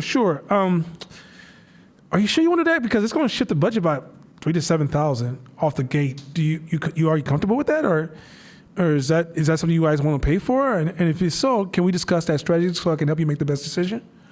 What I just did is I tied a number to everything you talked to me about, and what that does is it reminds me of my value, reminds you of your value, reminds you of the process. If you get into a business deal with somebody and then nobody, let's say you collaborate in another business and you don't put numbers attached to it, then you'll find yourself doing $100,000 worth of work for $30,000. It happens all the damn time. So anytime somebody wants to change anything, I'll say yes, but I attach yes to numbers like, yeah, we could do that. So that would cost you another $7,000 or $8,000. Should I just send you something for a sign off on this? Because I just want to make sure that you're comfortable with this adjustments, because it's going to cost, because here's the thing, I'm not going to go out there and dig this hole. I'm not going to reframe that wall. I'm going to send some people out to do that. I'm going to control the trust variable and make sure the quality is maintained, right? In that process, this extra duty you asked me to pay, I got to pay them guys. I got to oversee that process. I got to make sure everything went the way it's supposed to go. So I got to make sure my project manager's on top of all that. I got to build the whole system to shift and make sure that whatever you ask for is taken care of. That's going to cost me. I can't pay for that out of my own pocket, right? Now, so my value offer is the quality of the work I'm providing, not servitude. So it comes down to knowing how to guide the customer, and because you are serving the customer, but serving the customer and servitude is no different. You want to guide the customer as you serve the customer, because the customer doesn't know what you do for a living. And so y'all know I'm a behavior science branding firm. So I go in, I'm sitting with clients, working with strategies and become thought partners with their CEOs, right, and executive teams, and sometimes their boards. In that process of supporting these individuals, sometimes they say, hey, Nana, the CEO is wondering if you could help him with designing executive staffing. No, that's not what I do. But that's natural for them to ask me for that. I get requests all the time for things I don't do, because people automatically assume this level of intelligence, I think it would transfer well over here. But because I'm confident in what I do, and I realize that if I take these other jobs, I destroy my brand. I stay in my lane. If there's some things that I can associate with my lane that I can bake into it, or I have partnerships that can allow me to perform well in that area, I'll take in consideration. But what I won't do is go way over to the east, and I'm over here working on some biotech shit. I'm like, what the fuck, man? Look, man, I thought we was just working on aspirins, bro. So every successful task, the problem is that our mental distortion, because we bargain with reality, is distorting our successes. Go ahead, Fern.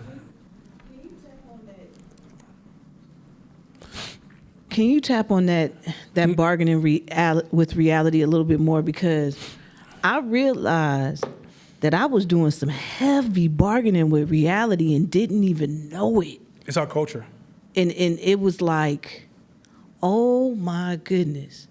All this time, I wasn't seeing things. I was putting it through this lens of Fern's world, but not the world. And so a lot of the stuff that you've spoken on now, I think it's literally tied to how we view reality, and even the success. If I'm not rooted in reality, success ain't even. It's based on this lens that I'm seeing success through, not. Or the definition of success is rooted in kind of like a warped view of what is. And so I'd love to double tap, triple tap, quadruple tap on, what reality truly is, because there is a spectrum of it that has to go through our filter, because it's just like your vision is going through that filter. But how do we create the mechanism to see shit as is, not just from how we want to see it? So it's, first of all, it's in our culture. You ever get to sit in any get together with black folks, we talk about what should be, right? Online, it's all we talk about is what should happen. Or we stunting like we are. We try to create this image of what it should be. Even the pictures of how we alter ourselves. The most old phrase Grandma used to say, it is what it is, baby. It is what it is. Mm-hmm. If you stop trying to try to tell reality it should be what you want it to be. It's okay to want to nudge and change reality. That's part of what we do. And we change it by dancing with it and taking advantage of leveraging points. That's a whole different conversation. What we do with our human brain is, think about this, we've been black folks in America who's told us that we're minorities, we're lesser than. So we've been playing bargaining with reality games since we've been here, right? To survive, it's part of our survival mode. So it's not to be demonized. But once we decide we want to build something, we have to do that paradigm shift. That's why I call this the wolf class, because I'm not asking you, this is not a challenge to every black person in a community. But if you want to be the builder of the community, you have a different challenge call, which is you're going to shift your paradigm to say, okay, I know I tell myself all these things to make myself comfortable with reality. Let me just accept it for what it is. So, for example, if you ever talk to somebody and you're like, man, that was a bad idea what just happened. They'd be like, well, no, maybe he, stop bargaining with reality. Or let's say your uncle, he's a crackhead, he comes and he steals your shit, right? And you go, but I think he's still good. No, he's just a crackhead right now. Call it for what it is. Doesn't mean he can't be helped. But when you bargain with reality, he takes advantage of that space that you're bargaining. Because he knows that you're going to be in illusion land. He's going to come in and walk by you with the TV in his hand. I'm just going to take it to go get fixed. You know, goddamn well they don't fix TVs like that no more. And you're like, well, maybe he is, because I'm stuck in bargaining with reality mode, right? It's the more you can call shit for what it is. So Shakina's question about numbers and being honest about her numbers, that's grounding, right? Looking at being very honest, what am I here doing? Why are people showing up to my business? What is the real motivation for them really getting up in the morning? That's a real honest answer, not because I'm doing good. That's bargaining with reality. Because I'm a great business, you're bargaining with reality. They want wine. Why do they want wine? Right? Are they here for just wine, or are they here for wine and status? If they weren't here for status, let me learn about how status works. So now I'm starting to engage reality, take ownership reality. Also, I'm looking at, so for example, gender arguments is bargaining with reality. If you want to talk about genders, we're going to talk about the survival of the species and what got us here. And what roles do we play? That's where gender discussions start. From that point on, then we can talk about functionality and then how to improve the relationships and roles of genders. But if we make an argument that gender is based upon fluid, what it is, whatever, or just fluidity, then you're going to create a distortion where, okay, there's certain things that can happen in society that's going to trigger the men to do certain things. Gay, straight, it's going to trigger us, right? You won't see it coming if you don't know that it really exists, because you told yourself everything's equal. There's certain things in women that you guys going to do that's going to trigger you that ain't got nothing to do with us. We won't know how to show up to you because it just is what it is, right? And so when you bargain, you underserve because you're missing all your decision points. You're missing the serious shit. You're missing the stuff you should just let it go. It ain't gonna never come back around, right? Another example, fat tails. I taught this last year. You guys realize there's so much shit I could teach. I just can't until I can get y'all past the paradigm. Once I get you guys past the paradigm, I can teach you guys so many fucking dope strategies. Okay, so say you're coming from Mars right now, right? Coming from Mars. You've been hanging out with Elon. You're on your way back from Mars. And he says, yo, 1 billion people just died on Earth. Which one's safer to assume? By car accidents or by Ebola? Ebola. Why?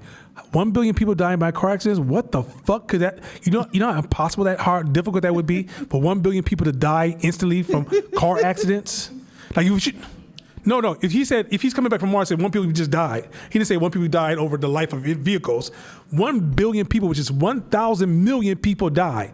The only thing that has the ability to do that in a short span, since the time you left to Mars and come back, is something that has the ability to replicate itself so fast, it can instantly take out people, right? Even in 7 years, 1 billion people, that's a disconnect from reality I've been telling you about right there. That's a practice. It's not a reflection of who you are. When you live in scarcity, you don't have a connection to reality. You survive by disconnecting from reality. You don't survive by engaging reality, because engaging reality hurts too much. It's like It's like, like, have you ever seen how diabetics don't want to prick their fingers all the time? Because just that whole idea of pricking your finger is mentally wearing you down. That's the same thing happens when you poor as fuck and you have to look at all the shit that's stabbing you, right? So when you get to the point when you start to build, you got to get so honest about reality that you can see numbers. If I say for example, somebody Google, how many people die from car accidents in 1 year? How many people die in 1 year in car accidents in the world? Just Google that for me real fast. Total in the world.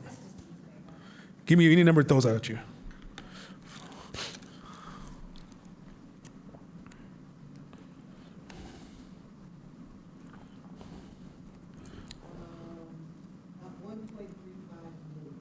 $1.35 million. So how many people would equal 1 billion people? 1,000 million. So that means we have to be gone for 1,000 years. That means I don't even matter if you ain't got no reason to tell me I'm dead. So if I'm going for 100 years, it is still not safe that car accidents killed 1 billion people. But Ebola, that shit can happen in 1 year. Why is that important? When you're making decisions, if you don't feel numbers, you don't sense reality, you're going to see how you're going to miss a lot of decisions because you're using the wrong form of rationality. Why are you going to raise your finger? You got the microphone. Somebody give me the microphone. Here you I go. just wanted to let you know I was Ain't coming. this something next? This is amazing. Go ahead. So when I made that assumption, which it was totally an assumption, not running away because I definitely disconnect from reality, and definitely not consciously, I think I was assuming that car fatalities were a lot higher because of how media. Exactly. No, that's okay. That's my point. Okay. That's where it happens, the disconnect. You're caught up in sensationalism. That happens in all of our lives. Numbers remove the sensationalism and you see the reality. So when you make a decision and somebody presents sensationalism to you, this is why MLMs make so much money. Mm-hmm. They load you with so much sensationalism, you go, whew, I'm going to do that. I'm going to sell whatever, right? But if you looked at the numbers, you'd think, I'll kick your ass, you say another word. It's literally that bad. The numbers and sensationalism. So when I say grounded in reality, you start to feel the pulse of reality, the numbers, the moving systems. You start to feel everything around you to the point you make accurate, better decisions. Not perfect, better. Oh, go ahead. I got a follow-up question. Shakita, I'm going to get you your own mic with your name on the side because you look like... she get the mic up like this, like... I know she's my sister, but damn. Go ahead. So my question to that is, I have a difficulty. I feel like I have this question a lot: is when do you throw the towel in? Because you said every successful task, and I see a lot of the times people are doing task after task, and it's failing after failing because they're not looking at the numbers, that they're not grounded, and they don't throw the towel in. Do you try a different task or try a different way when you look at the numbers? Is that when? Well, if you're looking at the numbers in isolation, then you're battling with your own ego. That's one, right? Because your ego's telling you, no, you're great. Do it this way. Two, because in business we're always pivoting. That's why I don't believe in business plans, because you pivot so much. By the time you execute, you're in Mars, and I was planning on going to Venus, right? How in the hell did I end up here? Because I realized that's where all the money was, on Mars, and Venus was broke. And so we're always pivoting. Pivoting is part of our equation, right? And we're looking for opportunities to pivot because we don't want to spend a lot of time, hours and hours on a task that's really a waste of time. But if we shut down our feedback loops, we can get stuck on task. So feedback loops gives us ability, and you have to have trusted advisors, which I'm trying to get to that point. But once you get to trusted, no, you're perfect. But once we get to trusted advisors around our circles that's disruptive and forces us to shift our paradigm, then we're able to move off task faster because we've given ourselves permission to always pivot. Sometimes we don't give ourselves permission to pivot because we think quitting is bad. Go ahead. Okay. Hands, go ahead. Hi, I got the mic. My question is... Sorry, girl. Lose, you lose. Chiquita's like, damn, I need on my own mic. Can you just double... I've been very, very interested in pivoting for the last couple of months, because nobody ever does it that I see. Yeah. Like small businesses don't pivot at all. They actually try to avoid pivoting. And so there's not enough really to get anywhere. And so I'm so curious about your perspective on pivoting. I see more than not, I see people go into defending their position, and I don't know if that is like sunk costs. Like I've already invested so much, I don't want to do it. But there is a deficit of pivoting in my observation, and I'm just curious as to how to move from that. But that's still that paradigm shift I'm telling you about. So that paradigm shift is I'm still tying this business to my personal value. So if you tell me to shift, you tell me I'm not good enough again. Right? Where if you can get to separate, when you realize that when you're playing a video game and the game defeats you, your first impulse is, damn it, I hate this game. Right? That's your first impulse. But if you continue to play the game, you start to master the game, you realize, oh, it's just a challenge of the game you're playing. It is, and every time you overcome this challenge, you're going to become better at the game. You're better for competition. You're better qualified, right? The problem with us is that when we lose, we feel like the game is attacking us. We don't realize the game is challenging us. We didn't lose. We're being challenged. Many times when we're doing business, I tell my Sean all the time, yo, if we lose, we win. Because if we lose, we know this strategy has flaws. So let's go out there and test this idea with the intent to win. But if we don't win, we're going to the drawing board. And we're excited about the drawing board. And then how do you calibrate for poor business? Like, how do you calibrate for the distinction between the strategy had holes and now we know, and this was not sound? This just wasn't a sound approach. Well, so it goes back to like how to perform better hypothesis analysis, right? Mm-hmm. And I got to teach that as a separate. That's going to be because it's a whole bunch of rules to that, right? What day is that class going to be on? Because I got you for about 3 classes. Saturdays, which you put on the schedule. No. The thing is that, but here's the thing: until we get past this stage here, you won't use it. Like I said, if I can't get you humble, you won't use the tools of curiosity. If I don't get you past some of this stuff, this stage I'm working on, this first stage right here, I can give you all these techniques, and you go, okay, yeah, I can see how they were working a while. Like in hindsight, I'm not sure if I can command that shit. Where with me, it's like, because I went through these stages. I'm not greater than you. I'm not blessed. I just got my ass whooped first, and I came out standing, and I can be like, hey, y'all don't have to get your ass whooped. Let me just give it to you now. Right? Like if it's like you're hearing me expressing the wisdom of my wounds. You're not hearing nothing special. So Light told me, oh, it'd be egotistical if you want. I told you guys the reason I couldn't grow 510 Media at first, my ego was stopping the growth. Once I started getting me out the way, my company started to take off. But it was all because I was so happy about how I got here. I thought that was a secret juice, but it only got me to that stage. But it was like that balloon bag that needs to fall off for me to go to the next level. It had to fall off. Otherwise, I was going to just stay at that stage and just go back to the ground and come to that stage, just go back to the ground. That's all I was doing. Go ahead, Ashley. You might speak about this in the next slide, but I heard you say something about having advisors in your circle. We're getting there. We're getting there. You want me to hold on my question? Yeah, hold okay. on. Yeah. All right. So once again, confidence is earned. Next slide. More dreams die from a lack of confidence than a lack of competence. You can take all the damn classes, get all the PhDs you want, go back to school all the times you want, go all through all the training in the world. If you don't have confidence, you won't even benefit from education. Can you show you how that works in society? How many times have you seen nerds who's smarter than the CEO but work for the CEO? When you're trying to be the builder, you need confidence. That's your secret sauce. Because some people think they need more skills. I had somebody talk to me the other day, and they say, oh yeah, they was running a business that had to do with multimedia, and they said, yeah, I've taken some, as a business owner, he said, yeah, I've taken some editing classes and some design classes. I said, what the fuck, fo? I say, you're the business owner. That shit's not going to scale. Confidence is going to scale. And then what do you need to learn to gain your confidence in running your business?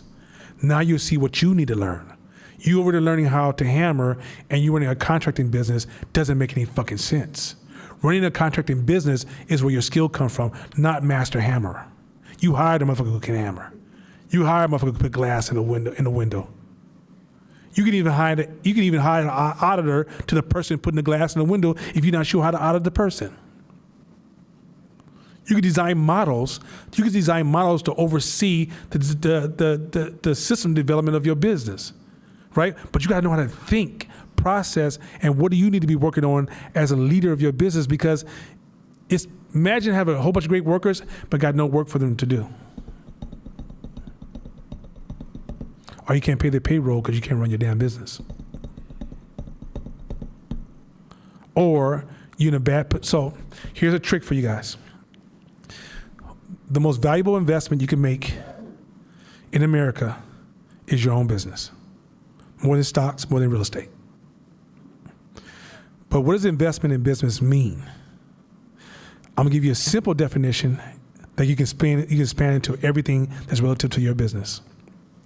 Investment in your business means repositioning. Let's say you open up a business and you have a cafe and you sell cupcakes and you make an extra $10,000 a month. Where can you spend that $10,000 in your business that can reposition your business to be a better business?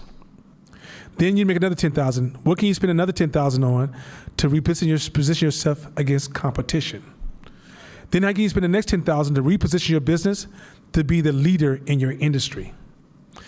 All those reinvestments changes your profit margins, changes your position in the market, changes what prices you can charge, changes your volume, changes everything. A lot of us don't know that when you make money, you don't buy more clothes. You don't go throw it in stocks and bonds right away. Now, there's a point where you do. Like now I got money in stocks. By the way, T-bills are going crazy. But I got money in all kind of investments, right? Because money is generating really fast and I'm playing different kind of games. But I'm also about to make some new investments, meaning we're working on moving 5T Media to double the size space, right?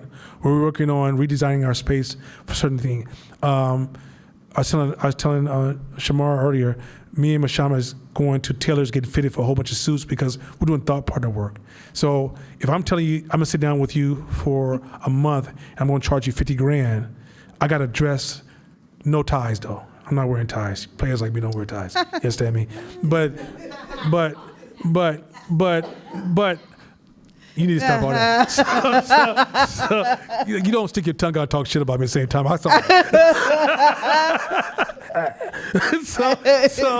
But the thing is that why do we make these investments? We've already positioned ourselves atop most design firms in the Bay Area. Carrie Williams has outpositioned me so far. So now I got to go after her and outposition her. Then after I go after her, she's my next level target. I'm gonna go after the next highest target, right? If in my lifetime, if I ever get a chance to take a shot at McKinsey, I will take that shot. To reposition myself where I'm so dominant in the market, I'm at the $300 billion stage, right? Just give me $300 billion because that's not even close. So it's like 1 cent and $5,000. What? Which one do you want? What? Anyway, so you always put the investment is you position your company to make more money and have more market dominance. It could be refacing your business. It could be redoing your floors. It could be restructuring your customer experience. It could be hiring another person to improve your customer experience. It could be improving your marketing, your branding, your communication. It can be improving your presence in social media. It could be whatever these investments is, but always remember the best return on your money, we're talking about 5, 10, 20-fold, 100-fold growth, is invest in position. So that's some insight. Go ahead, read that. But while part. confidence is often a byproduct of our accomplishments, it also comes from how you talk to yourself. Role. So confidence is tied to how you tell yourself. She kept a lot of the old stuff. Keep going. That little voice in your head may whisper its doubts, but it should also remind you of the many hardships and challenges you've overcome in the past and the fact that you've persevered. I think some people got hooked here and thought, oh, I went through a lot of shit, so I must have confidence. No, you may have self-esteem, right? I think we got hooked here. That's a statement. So just be very clear. You went through some stuff. The way sometimes your confidence can get away from you. And what you can remind yourself is, I've been practicing this shit for a long time. I did this, I did that, I accomplished this, I accomplished that. I know who I am. They can't tell me who I am. That's how you restore your confidence, by your past experience. Some of us say, well, I went through a lot of stuff, so you have high self-esteem, but you don't have confidence. Go ahead next, keep going.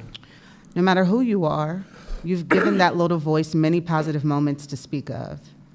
You learned to walk despite falling down thousands of times. Mm-hmm. Maybe you failed a test at first, but then figured out what went wrong and nailed it the next time. Mm-hmm. Perhaps you were fired, but moved on and ended up in a better position as a result. Maybe your relationship ended, or your business failed, or you were scared the first time you put on skis.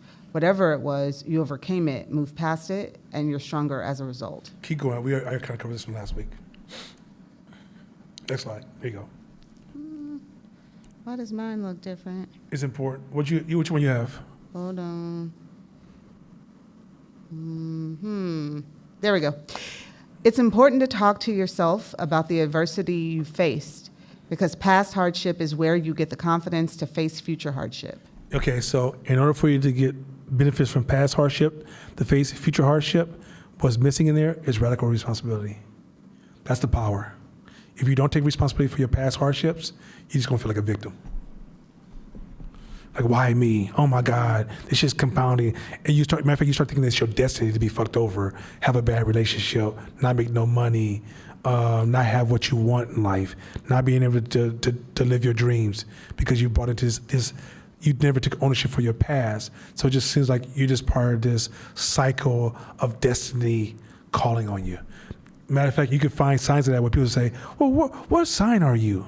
Oh, I'm a Libra. And you'd be like, oh, see, that's why that's happening to you. So you already outsourced your life to uncontrollable, unforeseen things, not saying, no, if these things are happening to me, what am I doing to create this?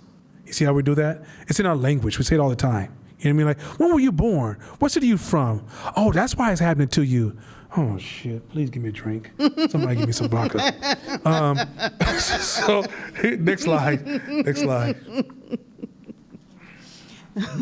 People who are confident aren't afraid of facing reality because they know they can handle it. Come on now. Let's go. So, here's the thing, too. So, my confidence, Mashama tell you this.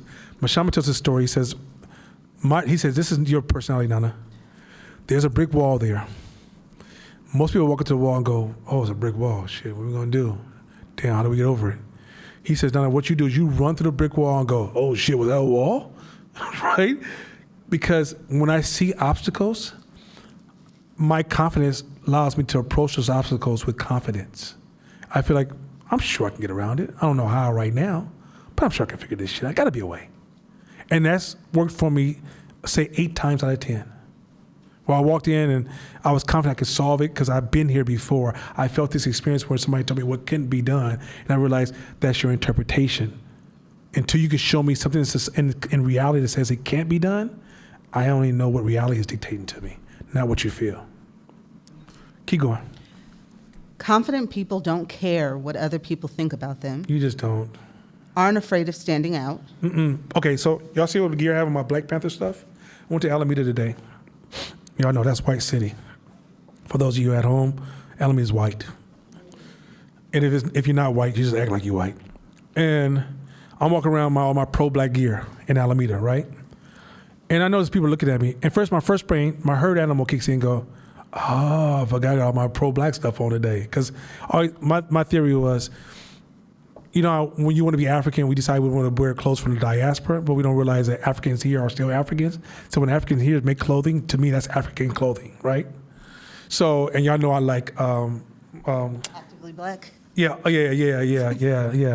Athletic Black. Actively Black is one of my favorite brands that makes a very Black, expressive brand. So this is all their gear.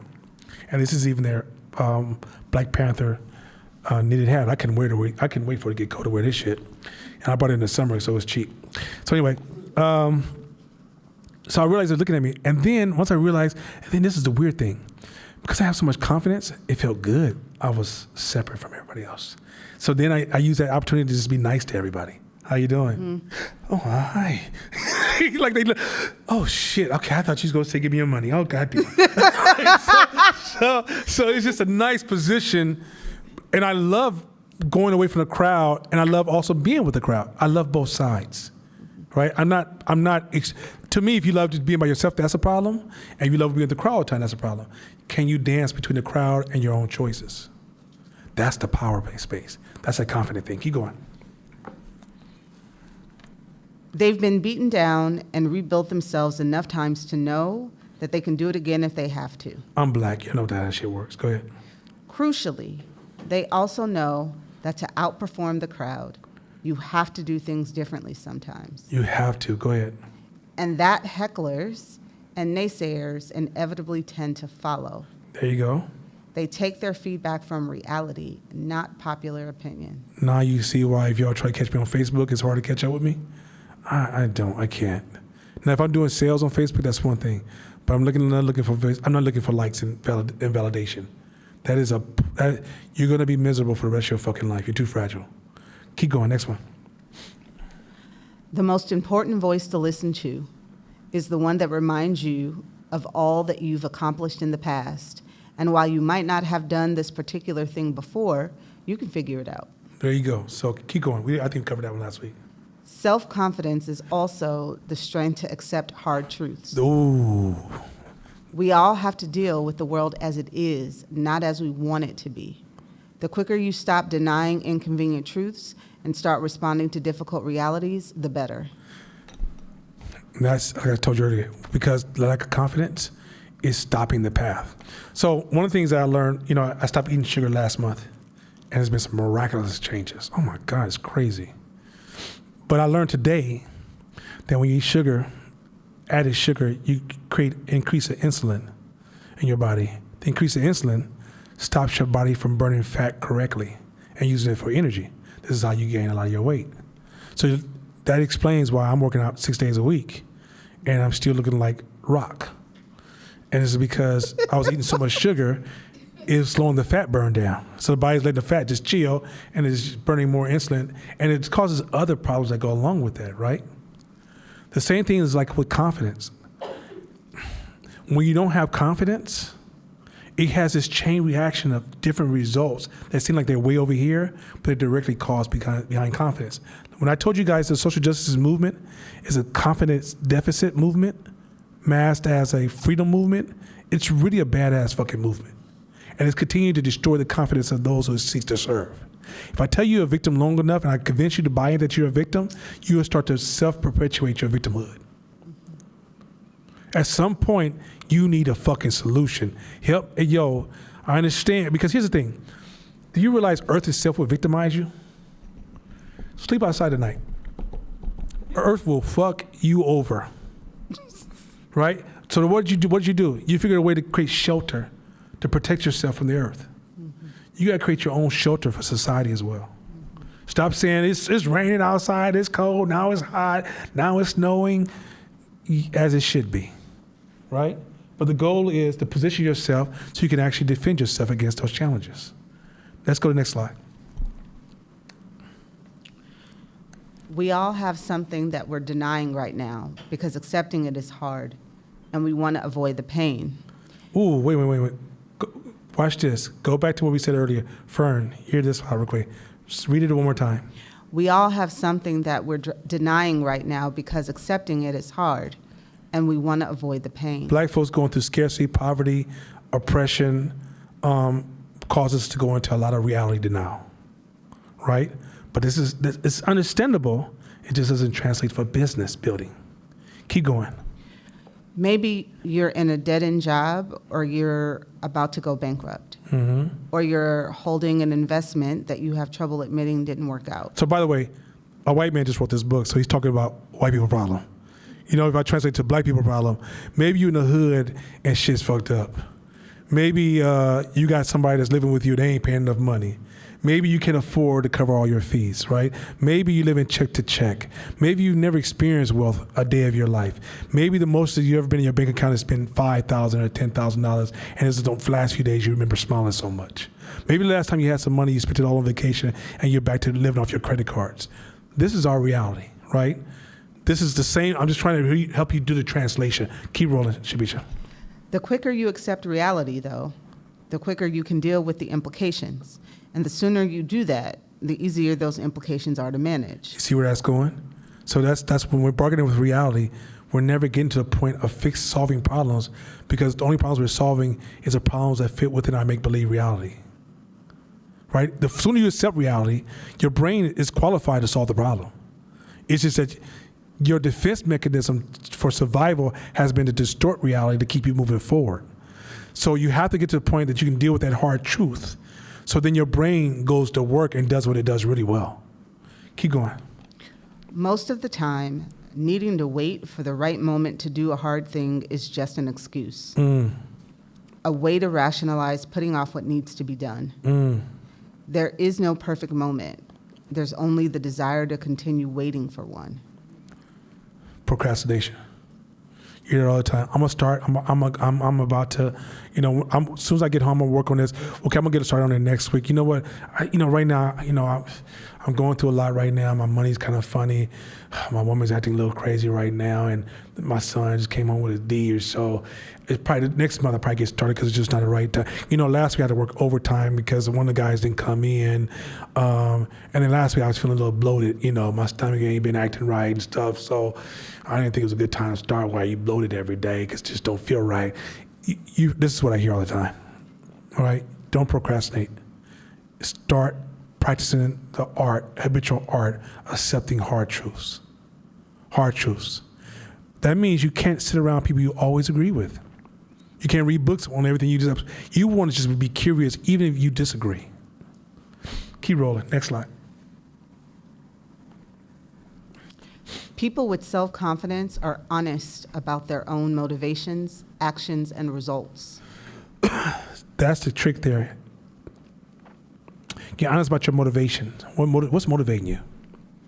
What actions are you taking? What results are you getting? When you lack self-confidence, let me show you how it shows up. Man, last night I was working on some shit. Man, I think I'm about to blow some shit up. I think I got the idea. I know what I want to do.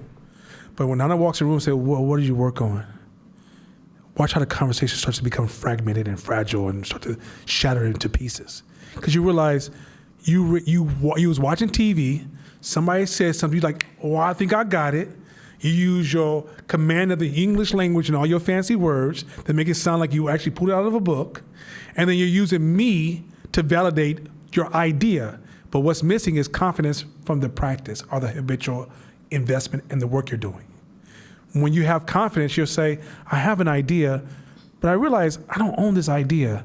I need to put some time in and own this idea, right? And then once I own this idea, I need to take it through some type of rigorous process to either expand the idea, challenge the idea, or add to the idea. But what we end up doing is we take off on that first idea and we protect the idea, reducing the quality of our ideas, or better yet, hypothesis. Keep going.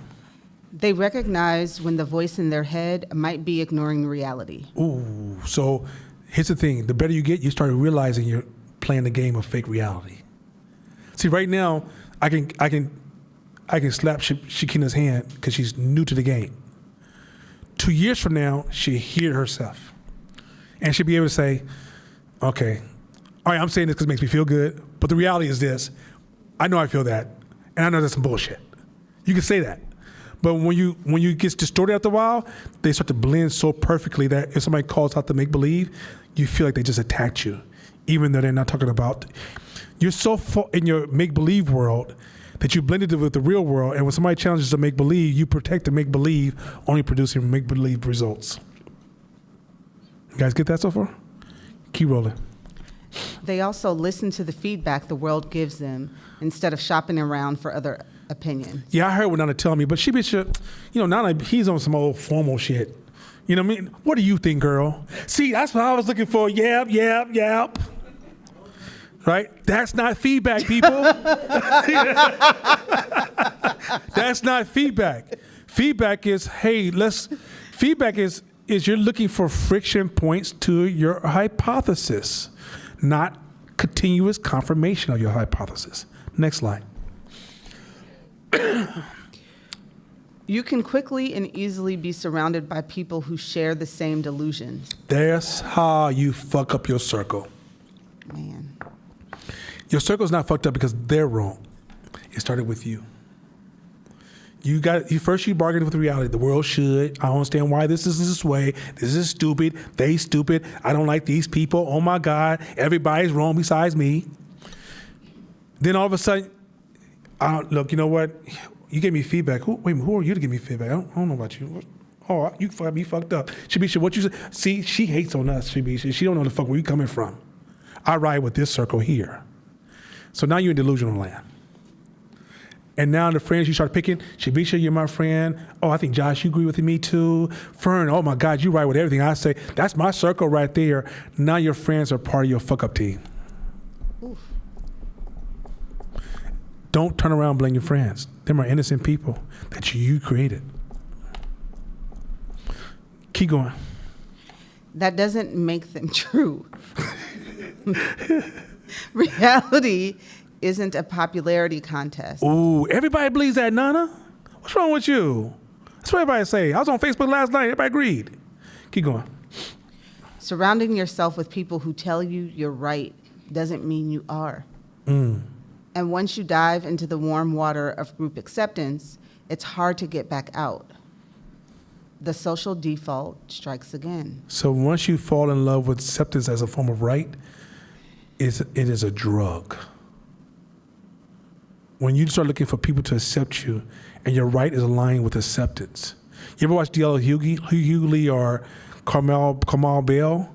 They're in that deep drug. They walk around looking for a group acceptance, and they start to build this whole intellectual argument and the foundation of that argument is acceptance. They won't walk away from that acceptance. Cornel West does that shit better than anybody.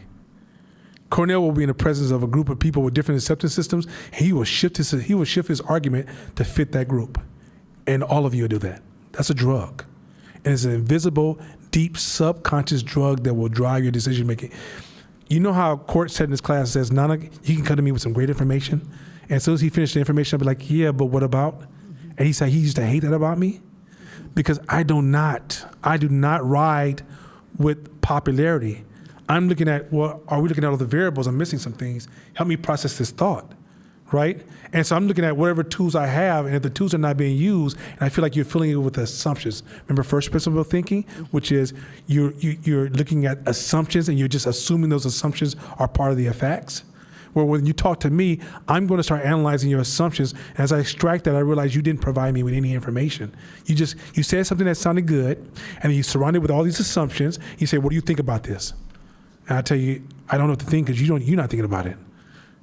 So can we start from the beginning? And I seem like I'm a disruptor. But here's the thing, I do that for myself. The return of that is that as I disrupt my decision making, my hypothesis process, my analysis, then what it does is it improves my decision making that returns me a greater reward. See, you get the reward of right, but you're still broke. You're sitting there eating milk and cereal of the cheapest type, right as a motherfucker. I'm over here eating the fanciest food known to man, and I'm wrong as a motherfucker. Who got it right? Next slide. The groups we surround ourselves with encourage us to think the problem is with the world and not with us. Black people, tell me that ain't how we talk. Social justice people, tell me that ain't how we talk. Sisters, tell me that ain't how we talk. LGBTQ+, tell me that ain't how we talk. Keep going. We think we are right and everyone else is wrong, denying reality at the expense of the energy and focus we need to adapt and improve. Ooh, so see what's happening here. I'm denying reality instead of adapting to it and then improving it. I'm not asking you to yield to things you don't like. Those are all opportunities. They are all opportunities. But the more you spend time talking about what's wrong, you're not adapting. And if you're not adapting, you can't improve. We're entrepreneurs in this class. This class is about building and creating. This is not a class for the general masses. So once you decide you want to enlist in this building game, you have enlisted in the improvement and growth and development game. Scaling something in a world that's unpredictable that you don't own. Leaving your imprint in the time that you've been here. So you can't share the mindset of the herd. You got to learn the thinking of the herd of the builders. So sitting around saying, these people, this is this, that's not our conversation. Those are distractions. I'm super pro-black. I don't think you understand how pro-black I am. But I decided to join the offensive building team. And in getting things done, I understand the problems. I just told you systemic racism can be written in 1960, and we're still suffering from 2023. I will also argue that there has never been an excellent description of the racism that we face in big cities. Martin Luther King was a small city discussion. Malcolm X was a small town discussion. We've never had a discussion around systemic racism because systemic racism was happening way back in Martin Luther King and Malcolm X days, but they couldn't even unlock it at the time because they were still dealing with small town racism. And so he even said, Martin said his greatest fear for California, Chicago, and some of these big cities, in New York, was these people were so oppressed, but because it was so systemic, they couldn't even recognize their own oppression. And in a sense, they're starting to even blame themselves and lose hope. Right? So we never really had a full examination. And even when you see in modern day media, we're using small town conversations to address big United States problems. It's the most weirdest shit I've ever seen. So you got people who don't own the conversation just trying to use intellectual combination of words to tell you about racism, and it's trash. But for us, you have to understand what the challenges are, identify them. But you can't stay there. You got to move. And part of it is stop saying it should. It is what it is. If you continue to go down in history, you realize human history ain't been no roses and people running to the meadows and giving flowers. It's been some weird stuff, some crazy stuff. Since we have a baby in the room, I'm not going to use all the profanity I want to use right now, but it's been pretty rough, right? And because of that, because it's been so darn rough, a lot of our analysis is almost too pure for the reality that we've been living in. Keep going. We do this because it feels more comfortable than accepting reality. Come on now. Even though it's only after we accept reality that we can attempt to change it. That's the trick. Keep going.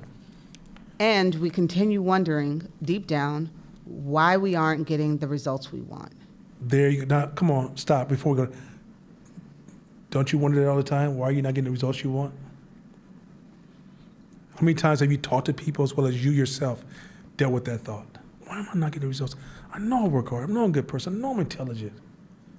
I know I'm God chosen one. I know whatever it is. And you still can't produce the results. It's your disconnect from reality that's producing the false results. You're literally telling your brain, focus on apples and oranges, and the car is about to hit us.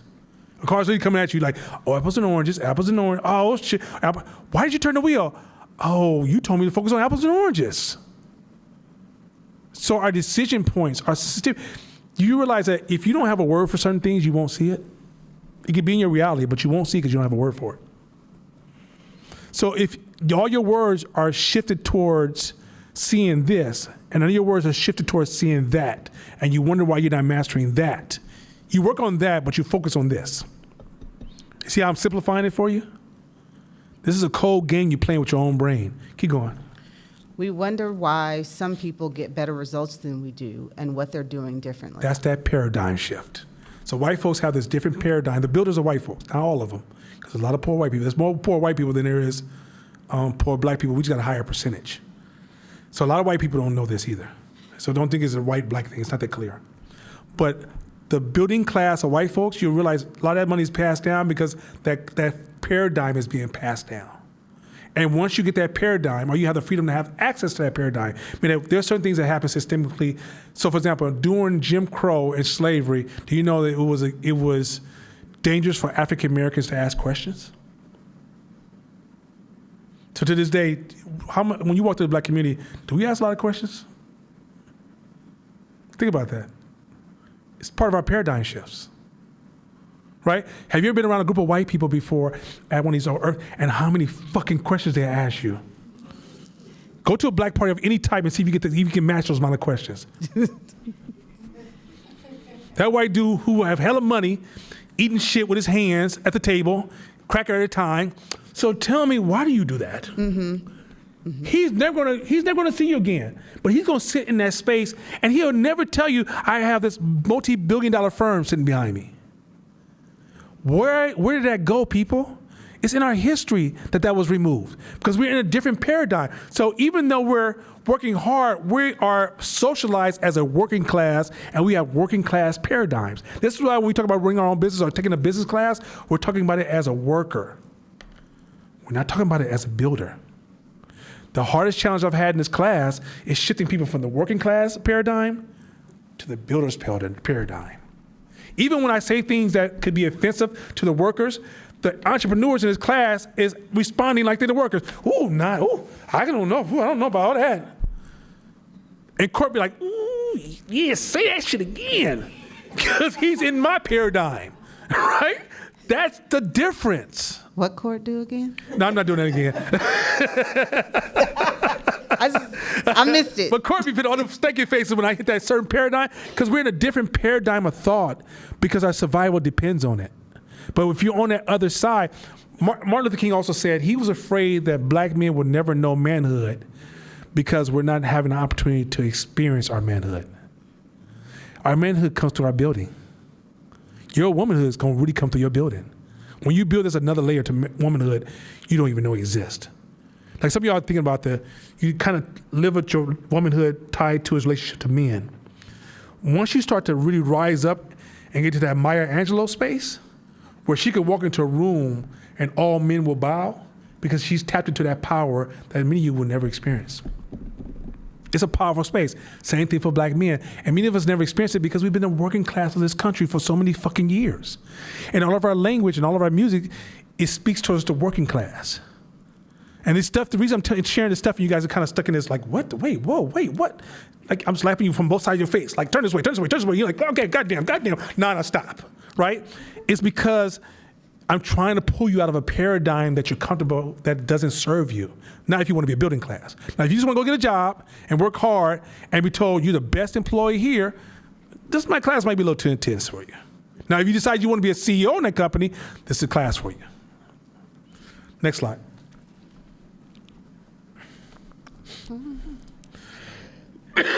The most valuable people weren't the ones with the best initial ideas, but the ones with the ability to quickly change their minds. Somebody asked if you had to hire employees. I think I should. This is my distraction. I meant to have the story ready for you, but I got distracted with. We're rolling right now as a company. But he was asking, what's the best quality you could find in a person? And he said, not the one with the best idea.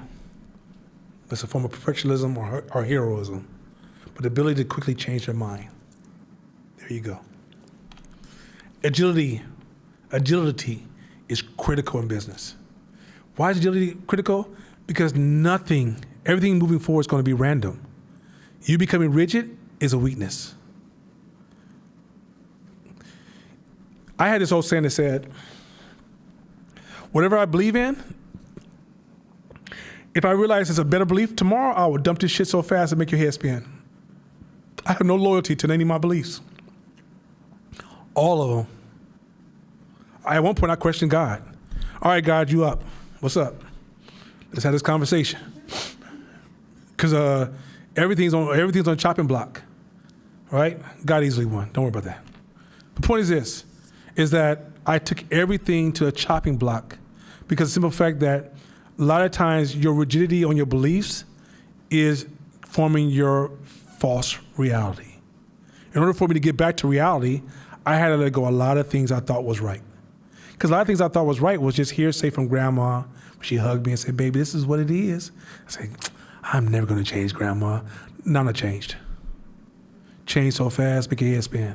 If y'all saw me beliefs I dropped since here in the last 20 years, Y'all be like, God damn, you changed. Yeah, because as I grew, I adapted. So being adaptable, being flexible, having agility is part of survival. Keep going. They were focused on outcome over ego. Ooh, let me say this real quick. Being successful, that's the trick. Outcome over ego. If you don't put any mantra in your house, outcome over ego. Look at that shit every day you leave your house. That's right. By contrast, the people most likely to fail were those obsessed with minute details that supported their point of view. When you're working with people, you're going to lob into the basket a rich hypothesis. Often I lob my hypothesis to the basket last because I don't want to taint everybody else's room hypothesis. In some cases, I'm going to measure who's in the room, and if I feel we have enough fragilistas in the room, I'm going to allow each individual in the room just to write down their ideas so all ideas are represented.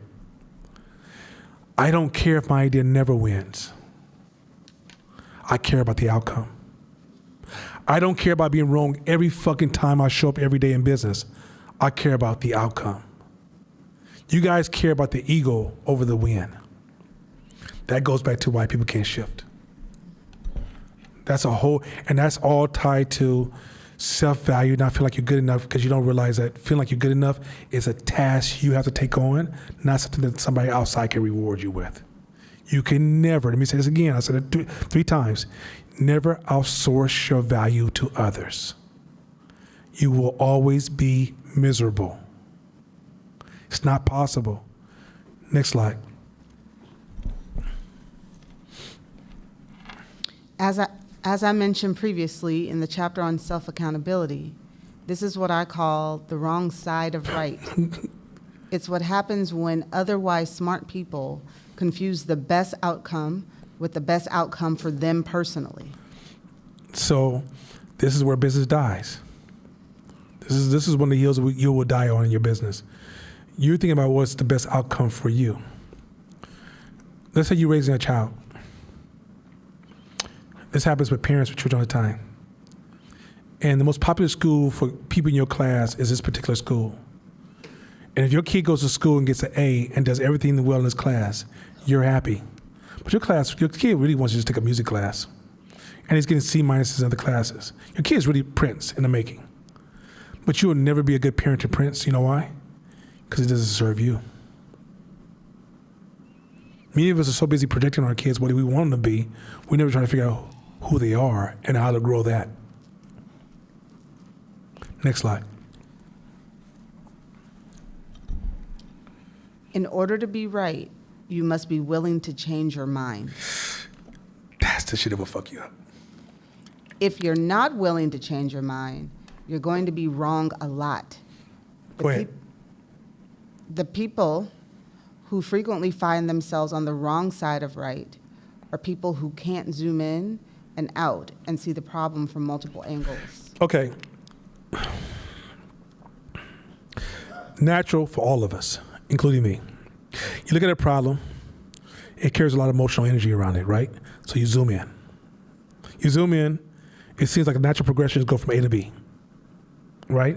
It might be it should be go to A to H. Let's say the answer is really A to E, or A to H, A to L, or A to F. But when you first see the problem, it's A to B. But if you step back further, like you play the long game, bigger picture, larger comparison, contextual, step back from the problem, you realize, oh, it never was A to B. But what happens is either we do two things. I call it helicopter analysis. Helicopter analysis is like, have you ever watched like these talk shows who talk about what's wrong in society? They do a helicopter view, right? They don't never get on the ground level and go, oh, I didn't see these small details, right? So they might say something like, oh, in Africa, the reason this is wrong is because of this one value moral system. You should instantly run. And there's no such thing as one single solution to any problem. I'm reading causation to any problem. But that's a helicopter view. It's easy to take these easy assumptions. You know what's wrong with white people? You know what's wrong with black people? You know what's wrong with gay people? You know what's wrong with people with stigma? You know what's wrong with It's really easy to say that when you're up here, right? And you get down to the lower level. For example, I remember we was working with gay males. And the client was labeling them, and they were all angels or fairies. They turned them into everybody's a fairy. Just a Disneyland fairy, happy, go love, joy. That's all they are, right? And then you go down to layers, and you enter the sex clubs, and you realize, oh, perversions, child molestation, fuck, right?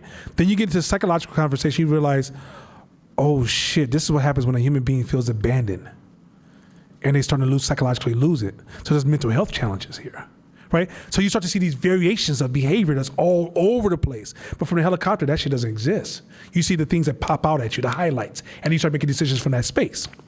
That happens all the time. So in business, when you first think you're right, the reason you want to zoom out to see if you can prove yourself wrong and look at angles and call other people into the conversation to disprove your hypothesis is to change your perspective. Remember we talked about perspective in the beginning of class?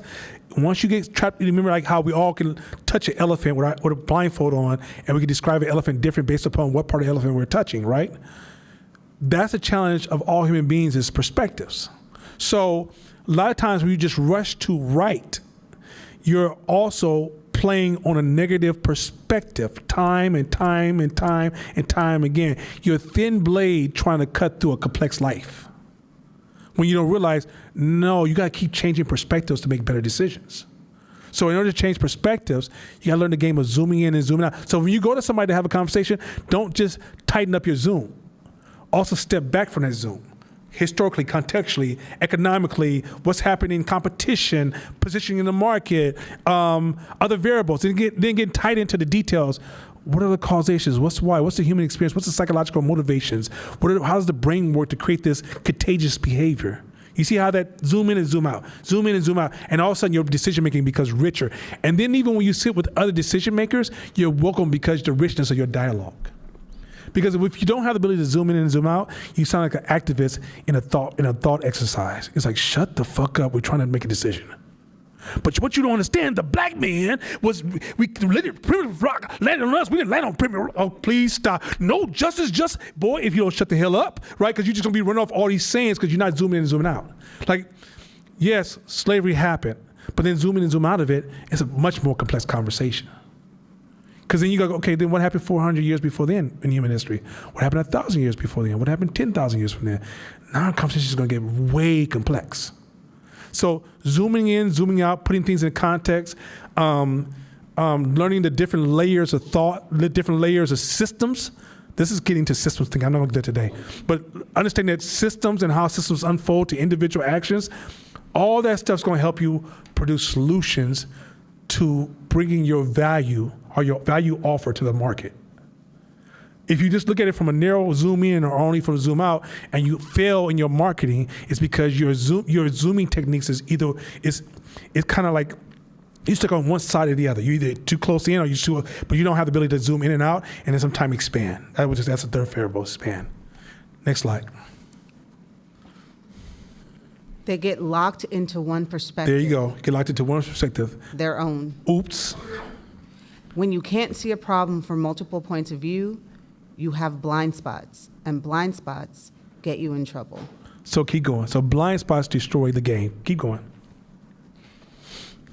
Admitting you're wrong isn't a sign of weakness, it's a sign of strength. See what I said earlier? I said that earlier, right? Yard house, you right as hell, eating that cheap cereal. I'm wrong in my fat mansion, eating amazing food, because that makes me strong by being wrong. I love being wrong. I wake up every day and try to prove myself wrong, because every time I'm wrong, I'm improved. So I chase being wrong, and I'm looking for when I find somebody that can make me feel like, ooh, I don't know my shit. Ooh, can you say more? What can you share with me your sources of how you got to your stage? Because I want to get to that same stage. Why did I say share your sources? Some of us are tempted to say, how can I be like you? How can you help me? How can you connect with me? You being around me, without you understanding where I got my sources from, you're not transferring ownership. I want to transfer ownership. So y'all know I like Roy Sutherland, right? Mm-hmm. One of my favorite marketing people. Shabisa's, I think he's one of my favorite marketing people, right? He's always amazing me. That was a problem. He said, why is that a problem? Because he's getting there every time before I get there. So I need to figure out, how are you getting there? Mm. So guess what? That's a 5 to 10 year journey to change the speed of how I can get to that destination. Because right now, he's taking a path that I figured out some of his paths, and I added to some of my other stuff that I'm on a journey for to invest in my ability to own that form of thought so I can arrive at that same point on my own. Y'all see where I'm going with this? So don't stop overpraising human beings. That great human being that you're looking at today, you're also that same great human being if you take the same path. Stop human worshiping, right? You remember that old phrase, don't put any God before me? Y'all keep putting gods in front of God. You're the next extension to that God. I do have a question. Unlike a lot of theory, entrepreneurship is really unformed. A lot of what y'all know you learn by doing, right? You learn by Combination. So You learn to test, learn test. right? So here's the thing that pops into my head. My grandmother was teaching me how to cook. I never saw her even look at a cookbook. I'm sure she did, maybe somewhere. I never saw one. By the time I came along, she 40, 50 years in the game. So when I first would ask her, how much do I put of it in there? She would say, can't do it like that. You got to taste it. She never gave me measurements. So what ended up happening is I went to her kitchen and said, all right, let's bust out the pots and pans, let's do the thing, because we're not. Now I understand what she meant. But I could never look at a book. There was never a book. And There was. There was. That was shared with me. No, I'm saying most entrepreneurs can't train. That's why most entrepreneurs don't teach classes. Because they do like your grandma, right? But then that's not scalable. Right. So somebody sits, this is where a lot of entrepreneurs, a lot of books have come from. Somebody sitting down and go, okay, I'm going to sit next to you every day, and I'm going to, every time you pinch, I'm going to see how much it is. I'm going to keep measuring it until you, and then every time I see you say and when you say slightly off, I'm going to be able to see it before you see it, because I'm going to build data to help me see this flow. And then I'm going to learn how to package this data so I can transfer to the next person, so they can turn it as a recipe, or it can be taught in the classroom, and they can test it, and then eventually show up to the same arrival of taste, right? Because even taste is so subjective. There's so many assumptions, even in when your grandmother's doing, that it requires a formalized process to scale it, right? The entrepreneur who even moves like that often struggles with growing his team because it can't formalize the process to pass on to the multiple people to be able to scale it and understand when it breaks and it needs to be redesigned for a new process, right? So a lot of those methodologies is part of the experience, but what is assumed, so if you come to Cope and take this class, and there's more things, by the way, Ashley highlighted and Jordan highlighted, I thought was pretty damn dope. But when you take this class, there's also a responsibility to go test just a few of these ideas. And then come back in class, but hey, I tried this idea. I don't know about that, Nana. Right? And it might not, and 9 times out of 10 is not what you were taught. It's contextually how you processed it, approached it, and how you executed it. Right? And sometimes you may have to combine it with, so for example, if I told you, hey man, sugar is an amazing product for cakes. And then next week you show up with a big bowl of sugar and say, I made cake. What the No, it's an ingredient, right? So some of us take the ingredients and make it the product. So there's a lot of contextual growth that comes from execution. Fern, I can speak for Fern on this one. Fern is sitting here, and her engine, like imagine a car being fueled up, and you all see her, she's twisting everyone else. She's revving her engine. Boom, oh yeah, I got hella gas, right? She's about to go test some shit. Some of y'all moved the plug on the other side of the gas tank, so as the gas is coming in, gas is coming out. Right? That sounds so funny. And so in the end, when you leave here, you're still low in gas. Court can't wait to test this shit. Right? When Court tells you, hey, I learned a lot of shit in this class, it's because as soon as he learned it, he was in testing mode. Some of y'all learn this shit and y'all just into, there's a saying that said that when a sheep eats grass and whatever it eats, it doesn't come back and show me the grass and products that it ate. It delivers me fresh meat and fresh whatever it provides, right? So stop showing up to people with a lesson you just learned until you learn how to process it for yourself. And then once you learn how to process it, show them what you learned. Stop telling them what you learned. But so many of us take this class and get snagged in a status game. Let's keep rolling. Admitting that someone has a better explanation than you shows that you're adaptable. Facing reality takes courage. It takes courage to revise your ideas or rethink something you thought you knew. It takes courage to tell yourself something is not working. It takes courage to accept feedback that bruises your self-image. So there was this woman, she's coming up for a promotion. And this guy in his class, this guy that was going up against her, he's kind of like this male, a little over the top, white male. And it was her against him. And she knew the guy was right in his argument, but she wanted to go against his argument because she didn't like the dude. So she went to somebody, and the dude said, "Is his idea the best idea?" She's like, "Yeah." He said, "I know this is going to hurt, but when you go to your interview, give the other guy his credit."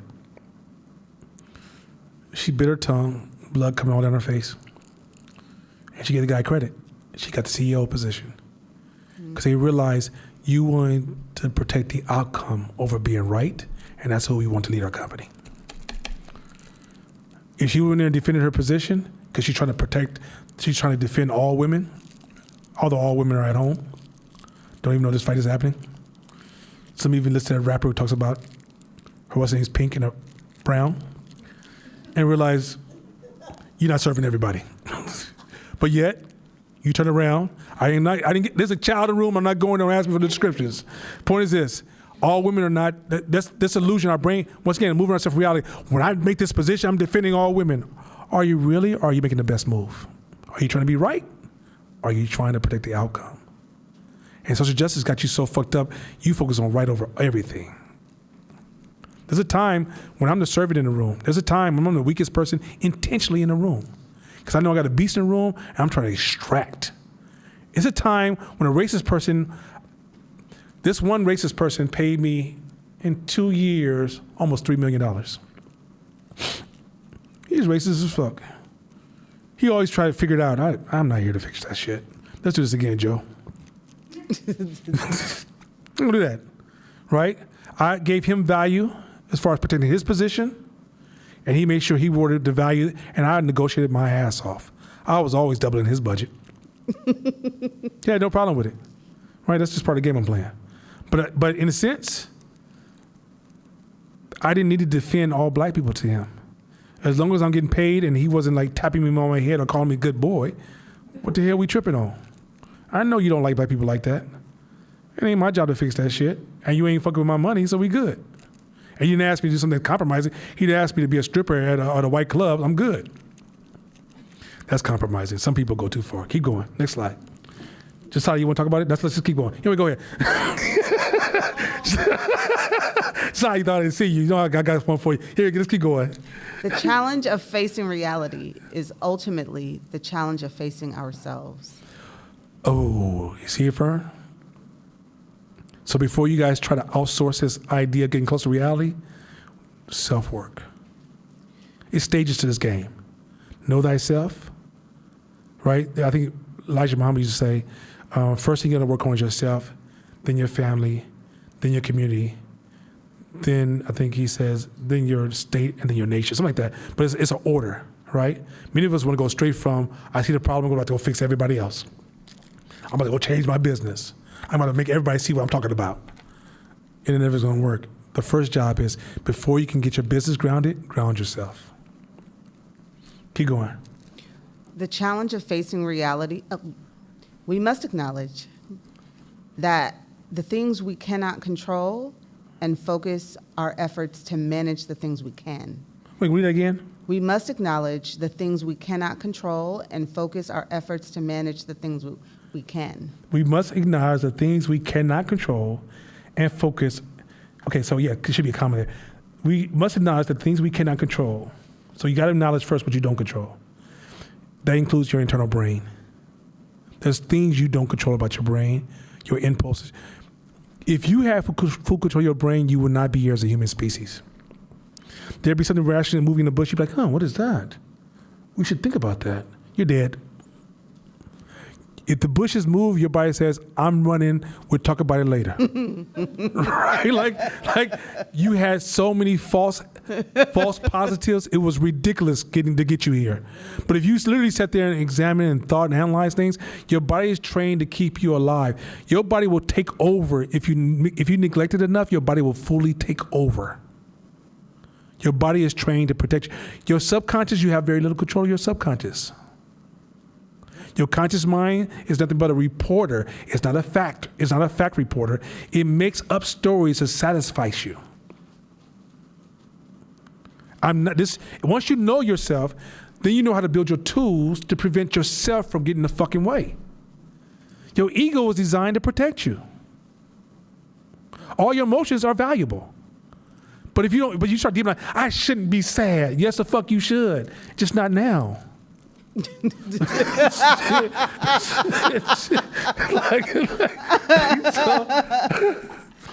And then so why you want to focus on things you can focus on?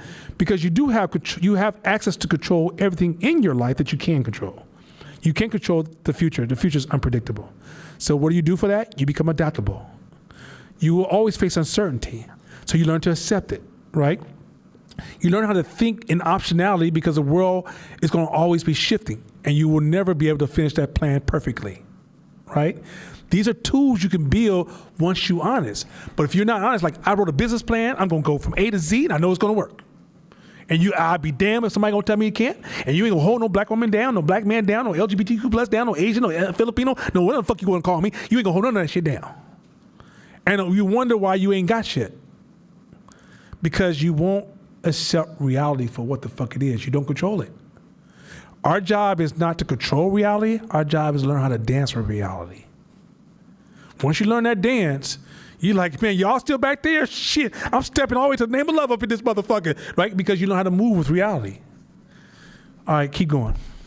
Facing reality demands acknowledging our mistakes and failures. Quickly. Stop all that up. Y'all ever see that in class and be like, okay, cut, what are you saying? You know how much time you waste? Because that shit is like gasoline to sparks. The more you keep giving excuses, you get lost in your excuses. Get quickly, I fucked up. All right, so let's get that. We got that out the way now. All right, let's talk about solutions now. We don't need to keep talking about how much I fucked up because I see how I fucked up. I can describe to you how I fucked up, but I ain't about to try to make it fucked up. I'm not about to try to put some ice cream on this shit. I fucked up.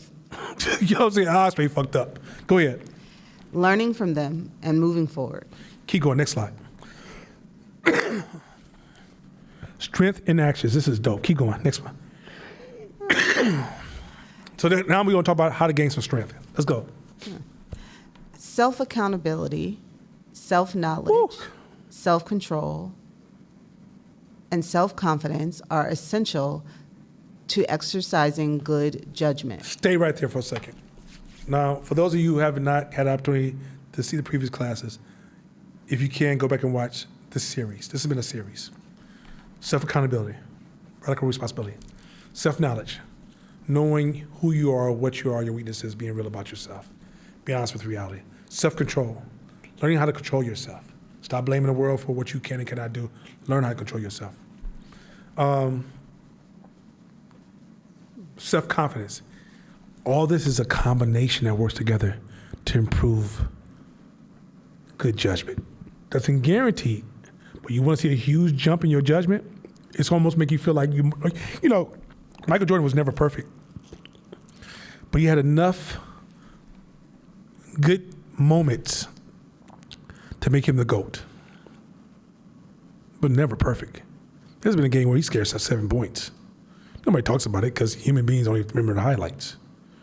There was many losses in his past. He got cut from his early teams, right? But he made enough good judgments that remember we talked about progressive probability, which is you have 100 days, and you have 365 days a year. 49% of those days were bad days, and you still have 15% improvement, right? That means you don't need every decision you don't need every judgment to be perfect. You just need a higher percentage of judgments to be perfect based upon the rules of probability to have a better outcome of a year. You guys agree with that? So if you don't learn how to combine this, most of your judgments It's not the outside world. It's not because you ain't read that book. You know you should read that book to improve your judgments and your insights. It's because these areas are unstable. Keep going. Here are a couple examples of how they work together. Okay, now this is going to get fun. Let's roll. So he was at a job. I'm going for this is one of the preps. He left his job. He was working for a 3-letter agency like CIA. And when he got ready to leave his job, he was like, "You gonna leave your job? Like you got pension and good pay. What the fuck you gonna leave your job to start your own shift for? Like that doesn't make sense." So why everybody was saying that? Because he had those other variables intact. This is his thought process. Go ahead. Leaving this job illustrates the 4 strengths in action. I had the self-confidence that I could figure out what came next without needing to know all the details. No, what should we do next? What should we do next? You know, I take a business class, tell me what to do next. When I come to class, you gotta tell me what to do next. No, I can't. That's self-confidence problem. I can't fix that. Next. The self-knowledge to know that I valued time over money. Uh-oh. So he learned more about self and realized that money wasn't gonna make him happy. He wanted to have time, access to time to do more things in life as opposed to working really, really hard. Like, you know, like a lot of bankers are depressed because they work so many fucking hours to get that paycheck, but no time to live their life. So some of us have this fantasy in our mind, once I get rich, my life's gonna be great, because you're now disconnected from reality, right? But because he's grounded, he realized, nah, the most valuable, remember I told you, successful people value time, attention, money. Poor people value money, time, attention. Rich people say time, attention, money. I mean, because time is the most, I can't replenish the asset. I can replenish money, right? Attention is my focus, where it's gonna drive me where I wanna go, right? In a hood, because we're in survival mode. Money, because I'm damn near about to drown. Time, because I'm working my ass off. And shit, I don't know what's up with this attention thing when you're in the hood. Shit. Okay, am I lying? You come to the house, I'm either be smoking, drinking, and watching my TV show, having conversations about, you hear what he said to her? Oh, no, she didn't. Bring him some help. Keep going. The self-knowledge to know that I value time over money. The self-control to get up the next day without missing a beat. And the self-accountability to set a higher standard for performance than I ever had before. So self-control mean that, you know, sometimes y'all quit your job and then y'all just lay around, act like y'all on a 6-month vacation, and say the business ain't working out. And if I ask you what you did every day, you can probably sum it up in 1 week, what you did in 6 months. That's self-control. Self-control to get up and say, you know, I'm ready to go, and you fucking leave. Or you say, okay, I'm gonna put these 3 things intact. I'm gonna have it done in 3 months or 6 months, or I'm gonna make this savings, and then I'm walking. I'm about to cut off these expenses, lower my costs, moving with my cousin, bring my cost of living down, and I'm about to make this move. And with my cousin, yo, I ain't gonna be here more than a year. Family, what I need to do to make sure I'm the most valuable asset to this house. I need to clean this fucking house every day before you get in, so in the end, you want me, when I'm ready for me to leave, you're begging me to stay, but I'm gonna leave you. Do you have that self-control? Or do you get in there and you the slob, eating up all the goddamn food, talking about fairness? Okay, next slide. Without self-knowledge, I never would have known what made me happy. Oh, that's a big question in itself. I would argue to you that true success is control of your time. That's what true success is. But anyway, keep going. Without self-confidence, I never would have left. Without self-accountability and self-control, I probably would have known what to work on, but I would have filled my days with easy, busy work instead of the activities that moved me forward. Y'all know that shit's real. Like, matter of fact, people be busy. Swear to God, they working hard. And don't you dare comment about my business, because I'm busy every day. You can't tell me I don't know my business. Knowing goddamn well you're not honest with yourself. You're busy because at the end of the day, what do you say? You didn't have you probably would, because without self-accountability and self-control, right? Without self-accountability and self-control, I probably would have worked and filled my days with busy work instead of activities that move me forward. I'm so busy, I'm working so hard, but I didn't look at my numbers. Because I look at my numbers, I'm stuck in this fucking loop. Because I don't have self-accountability, I don't hold myself accountable. And I don't have self-control. I'm caught up in this emotional response to all this energy. I'm busy as fuck, but I look at my bank account says I was asleep the whole year. Matter of fact, my profession is taking naps. Next slide.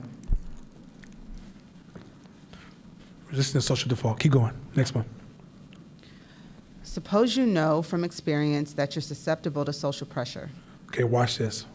On numerous occasions, for instance, you've been cajoled into buying things you didn't want from pushy salespeople, and you've agreed to take on jobs you didn't have the bandwidth for by pushy colleagues. Okay, you just talked about that. Keep going. You don't trust yourself to do better in the future using sheer willpower alone. So you don't even trust yourself using your sheer willpower alone. You just articulate that. Keep going. Next slide. To protect yourself from the influence of the social default, you decide to implement a safeguard. Mm-hmm. You form a rule for yourself. Never say yes to something important without thinking it over for a day. Mm-hmm. Practicing this safeguard isn't very enjoyable. Putting someone on hold for a day might be uncomfortable in the moment, but the long-term results of implementing this safeguard are worth it. As simple as they seem, automatic rules for common situations get results. We'll explore automatic rules in this next chapter. Okay, we're going to get more into this, but safeguards. Remember that long time ago I taught a class called pause, right? Pause is a safeguard. When you're in a situation and you feel an impulse, if you don't trust your decision making right now because you haven't did the work, use pause to save yourself. It's a safeguard. Remember we talked about rules a few classes back, and I told you guys rules is a superpower. I even announced today, rules is the hand of God. If the universe that controls you is based upon rules, if one of those rules based, all of human existence could die tomorrow. If one of those rules change, right? So these rules have a multiple, and these rules are designed to even function in a world that's always changing within the rules. So why is it when you build yourself and you build your business, you don't use rules? That's your godly power, is your rules. And the reason you don't use rules is because many of you guys, it's part of your trauma. You were oppressed by rules, demonized by rules, devalued by rules, punished by rules. So you surrendered the power of fucking rules. But if you're a builder, you gotta understand the power of rules. Rules will protect the expansion, the outcome of your expansion. As you expand things, rules will support your outcome. The more you have a loose relationship with rules, with yourself, so for example, my family was out at a restaurant. I said, can I get some peppermint tea? She brought me this pretty little thing of honey. I have a rule, I don't drink honey with my tea, right? Now, if I don't have that rule, and I'd be like, no, that's okay. Somebody tell me about it. Come on now, you need that. And all of a sudden I started finding myself, social pressure. But when you announce a rule to other human beings, like, oh, that's a rule, okay. Respect your rules. Rules even control the circle of people around you. We can say, I have a rule, and this is why my rule exists. Oh, damn, okay, I want to support you. Because that's what we always want to do as people. If I'm your friend, I want to support you. But if you don't have any rules, what the fuck am I supporting? Because impulses is hard to fuck with. And today you not doing this, tomorrow you're doing this, the next week you're doing this. How the fuck do I show up to you? I need some rules. In a relationship, imagine a relationship and there ain't no rules. You come home, oh, this is Jenny. Shit, I met her last night. But hey, you know how I roll, baby. Come on, girl. Shit, I mean, she cute, right? You always said, yeah, right? And then next note you come on, you be like, oh, hey, babe, I sold the car.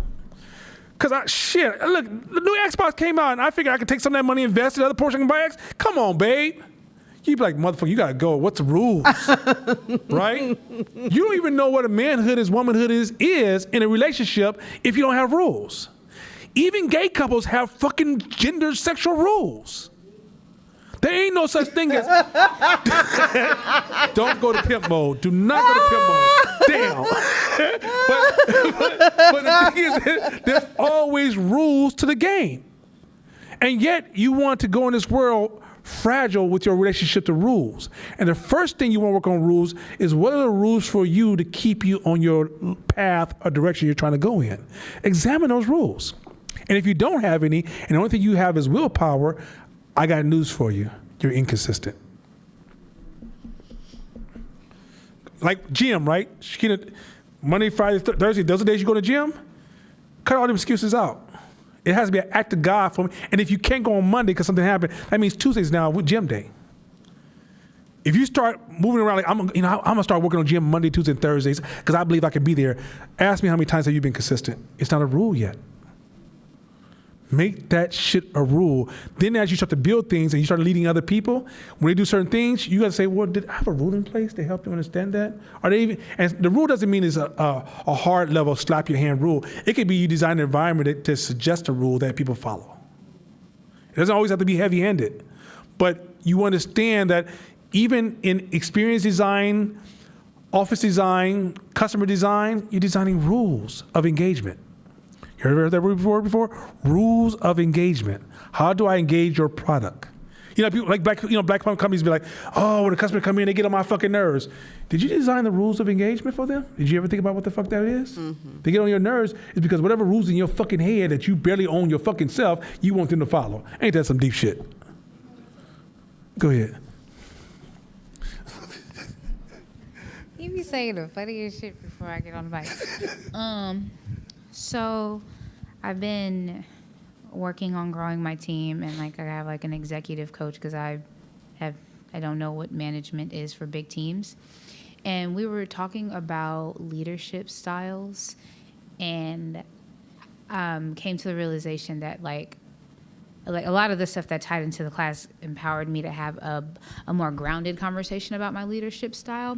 But we were talking about how do you create rules, but not from a space of dictatorship, but from a space of influence or design. Mm-hmm. All the time. So we touched on that, and then I got listened to some podcasts and some books on it. But could you go into the differences between a hand smacking rule, hardcore enforcement versus influence and I make it really simple for you, but it's something you got. So as an entrepreneur, as soon as you get an aha moment, that's a new book you're gonna be finding. That's a new book you're gonna be studying. That's why I'm saying when I read an hour and a half a day, you know how many aha moments I get and go, oh, I gotta learn about that. I didn't learn about that, right? Because I don't want you to tell me about it. I'm gonna give you a clue so you know what to look for. But I want ownership. Because if you have ownership, let me tell you something. That happened to me when I was younger. I gave somebody else ownership of my direction, and the baby sleep. I felt bitch made. I had to keep going to that person. That person was just exploiting the shit out of me. But it was my fault because I gave them power to direct where I need to go, right? Game. Builders do it all the time. If they want you to push, when a door is designed, they thought about how to control how you open that door every time, how to design that handle, whether it goes inwards, where's the block point at. All that stuff is pre-thought out. You could design your environment to create the rule of how to open my door, right? That's a design element. So when you design some things, some rules are just designed into the environment. Some rules are celebrated into the environment. Some rules are implied in the environment. Some rules are controlled by the story you tell. So that's called internal branding. Internal branding is when we show up, we represent. So at 510 Media, I say to people every time, if you're the same person you were last year, you have failed 510 Media because we represent excellence. Now, I back up. And guess what? All their rules, because I created the big law, all their laws support my law, right? And so now I can say, hey, Danielle, you're slipping. No, I haven't I had to fix my rules. I didn't have to manage her micro rules because she knows that in my system, if you show up next year and your design looks like last year, we're starting to think about what's going on. Are you part of this team? Because this team moves from a space of excellence. So there's so many science of rules that would have to be a session again by itself. What's up, stepsister?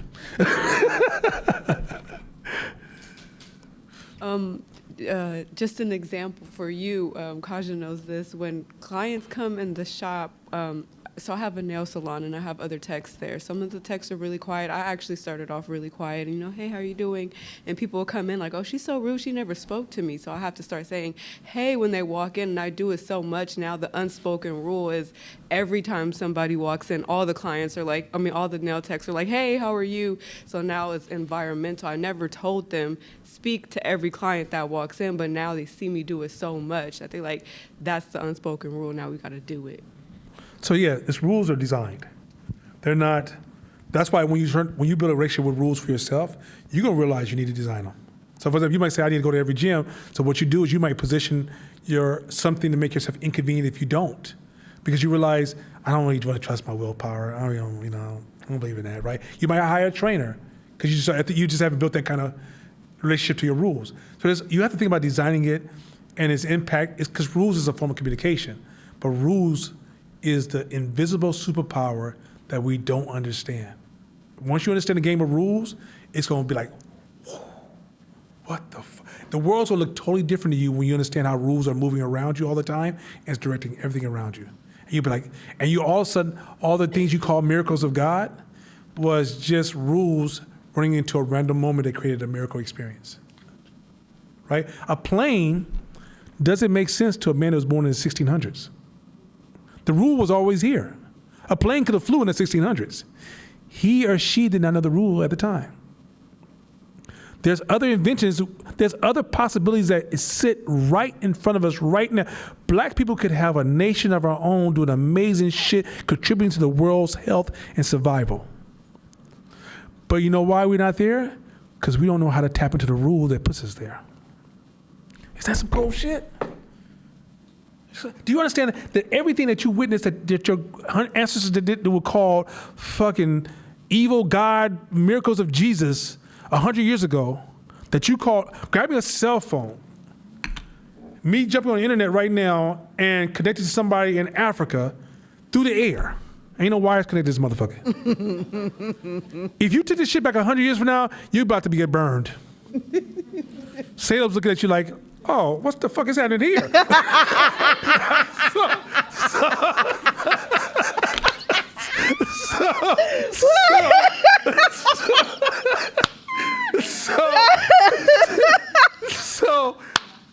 So that miracle of their future, imagine a miracle of your future that you have no access to because you stuck with not understanding the power of rules. I'm sorry. What is this? You going in flames tonight? Oh, I gotta light your ass up. How the fuck you gonna talk to somebody outside the world? What the fuck is that? And so once you guys understand the power of rules, a lot of you guys are also limited because your paradigm of rules. You see, we go back to paradigm. The African American oppression, it cannot be rewarded to white people. That's insane. African oppression is rewarded to the paradigms that came from our interaction with white people. If those white people are long and gone, but those paradigms stick around, we continue to victimize ourselves because we don't know that paradigm exists. You see how this shit's getting deeper? When you start seeing systemic thinking, I'm trying to slowly introduce you to systemic thinking because systemic thinking is so dope, but it's so complex, but it's so damn dope. It's almost like somebody just take these glasses off and you start saying, oh, look at these fucking molecules in the air. It's literally that much of a difference. Go ahead. I'm stuck in you like I'm trying to get off of it. I'm gonna do 2 more slides and we're gonna be out of here. Okay.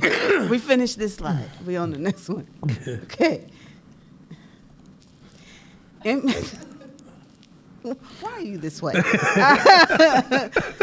Implementing this plan illustrates all 4 of the strengths I've mentioned. So all 4 of the strengths we've been talking about is in that plan of controlling yourself. Keep going. Knowing your vulnerability to social pressure. So in a world now where everybody's on the internet and they fucked up, let's just keep it real. Internet's caused more fucked up behavior from all of us. Some of us is following ourselves late at night scrolling Facebook thinking, why in the fuck am I doing this? 2 hours of scrolling on shit that I'm not gonna remember tomorrow, right? Some of us are dealing with the pressure at our jobs, our employees we're hiring who are shifted by social media standards, because social media has influenced the way people are thinking, right? We've had more mob culture behavior. That's what's called mob culture. Mob culture is when a lot of bad ideas get together, form, and start to attack other ideas, right? And we got to the point that we try to turn make-believe into reality because we're on social media and no one has to stand behind it, right? I can cancel you and never have to ever see you a day in my life. I can join the council team and I can demonize you and tell you I hate you, and 10,000 of us get together and say you ain't shit. I can convince you ain't shit, and really it's only 10,000 out of 8 billion people. That's not even enough to even talk to you. That's a whisper. That's those goddamn quiet. The only person you should be able to hear that's your fucking dog. Okay, so in a sense, we're in a world right now where our thinking is listening to dog whistles and we over here dancing to dog whistles. But fuck you, human. All right, so let's get back to this space. And the limits of your power to resist it require self-knowledge. I hate you right now. I'm sorry. I think I'm tired. Okay. Oh God. Oh God. Okay, start from the top. Knowing your vulnerabilities. Okay. Knowing your vulnerability to social pressure and the limits of your power to resist it requires self-knowledge. I don't know what's happening. Deciding to do something about this vulnerability to secure better outcomes involves self-confidence. Following the rule you've made for yourself takes self-accountability. And overcoming short-term discomfort in ordinary moments for long-term gain displays self-control. You see that formula? Take a picture of that. That's a formula you got to go home and think about. Because you can see the breakdowns in some of those areas where you keep fucking up in your own life. That's when you take some time to just like examine that. You got to master those 4 areas. Those 4 areas right there will allow you to move. It's almost like when everybody else gets snagged, you just like, I don't know why y'all snagged. This is fun for me, right? Even though you know why they snagged, but I'm saying that's how it's going to feel like. Because he says, read that one more time. That's so important. It's just, I want to just really drive that home. Just the white part? Yeah, just the white part. Okay. Knowing your vulnerability to social pressure and the limits of your power to resist it requires self-knowledge. So before once you know what you can and cannot do, you're not gonna fool yourself and put yourself in the middle of the fire. Talk about, oh, I ain't gonna get burned. No, you about to get burned because you have self-knowledge. You don't play these stupid games that everybody plays. Oh, you should you should do what you want to do. It's a free world. No, it's not. Stop it. We all live under rules. Stop it. That word freedom is freedom is a group of rules. What the fuck is wrong with you? Next one. Deciding to do something. Go back. All right, go back. There you go. Deciding to do something about this vulnerability to secure better outcomes involves self-confidence. So to even decide to move on things you don't like. How many times do you see people could tell you what they don't like but never do anything about it? No self-confidence. That word self-confidence is powerful. I hate my job. I hate this community. Oh, what's wrong with East Oakland? These fucked up schools. Blah, blah, blah. Self-confidence lets you go, hey man, what can I do to help you out fix this goddamn school? I don't know what the fuck I'm gonna do, but I'm sure I can figure it out. Even if it takes the next 7 years of my life, we're gonna figure out what does it take. Because I have confidence I can get this done. We need another Martin Luther King. Next one, go ahead. Following the go rule, back, Josh. You know what I'm saying? No, I didn't say next slide. I said next point. Following the rule you've made for yourself takes self-accountability. So once you make these rules of what you're going to do, can you hold yourself accountable? In my house, the way I'm training my house, I train my house to be accountable for the actions. I try to display in front of my house how I don't break my own rules. Anybody knows me, if I say that's my rule, I don't break it. If Tennille was here, she learned her some nana. She thought my rules were flexible. And one day she called me to try to break one of my rules without deep consideration. I said, don't you do that shit to me ever again.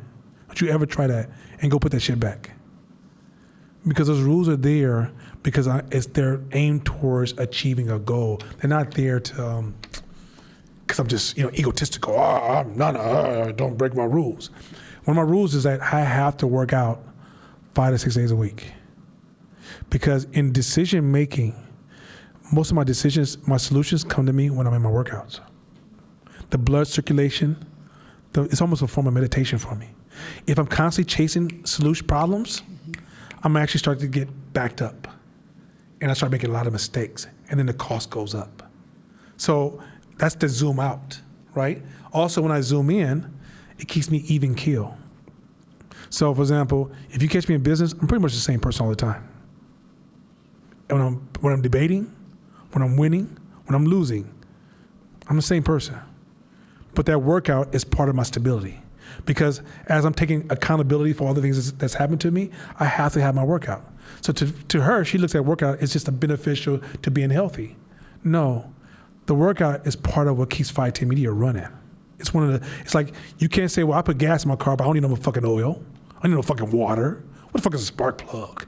And tires, you got me fucked up, right? I need all that for my engine to run. So if you say, well, if I tell you, hey, one of my rules, if that tread gets a certain level, change my tread. You might say, but it's summertime. Why are you tripping? I mean, you just bought new tires 3 years ago.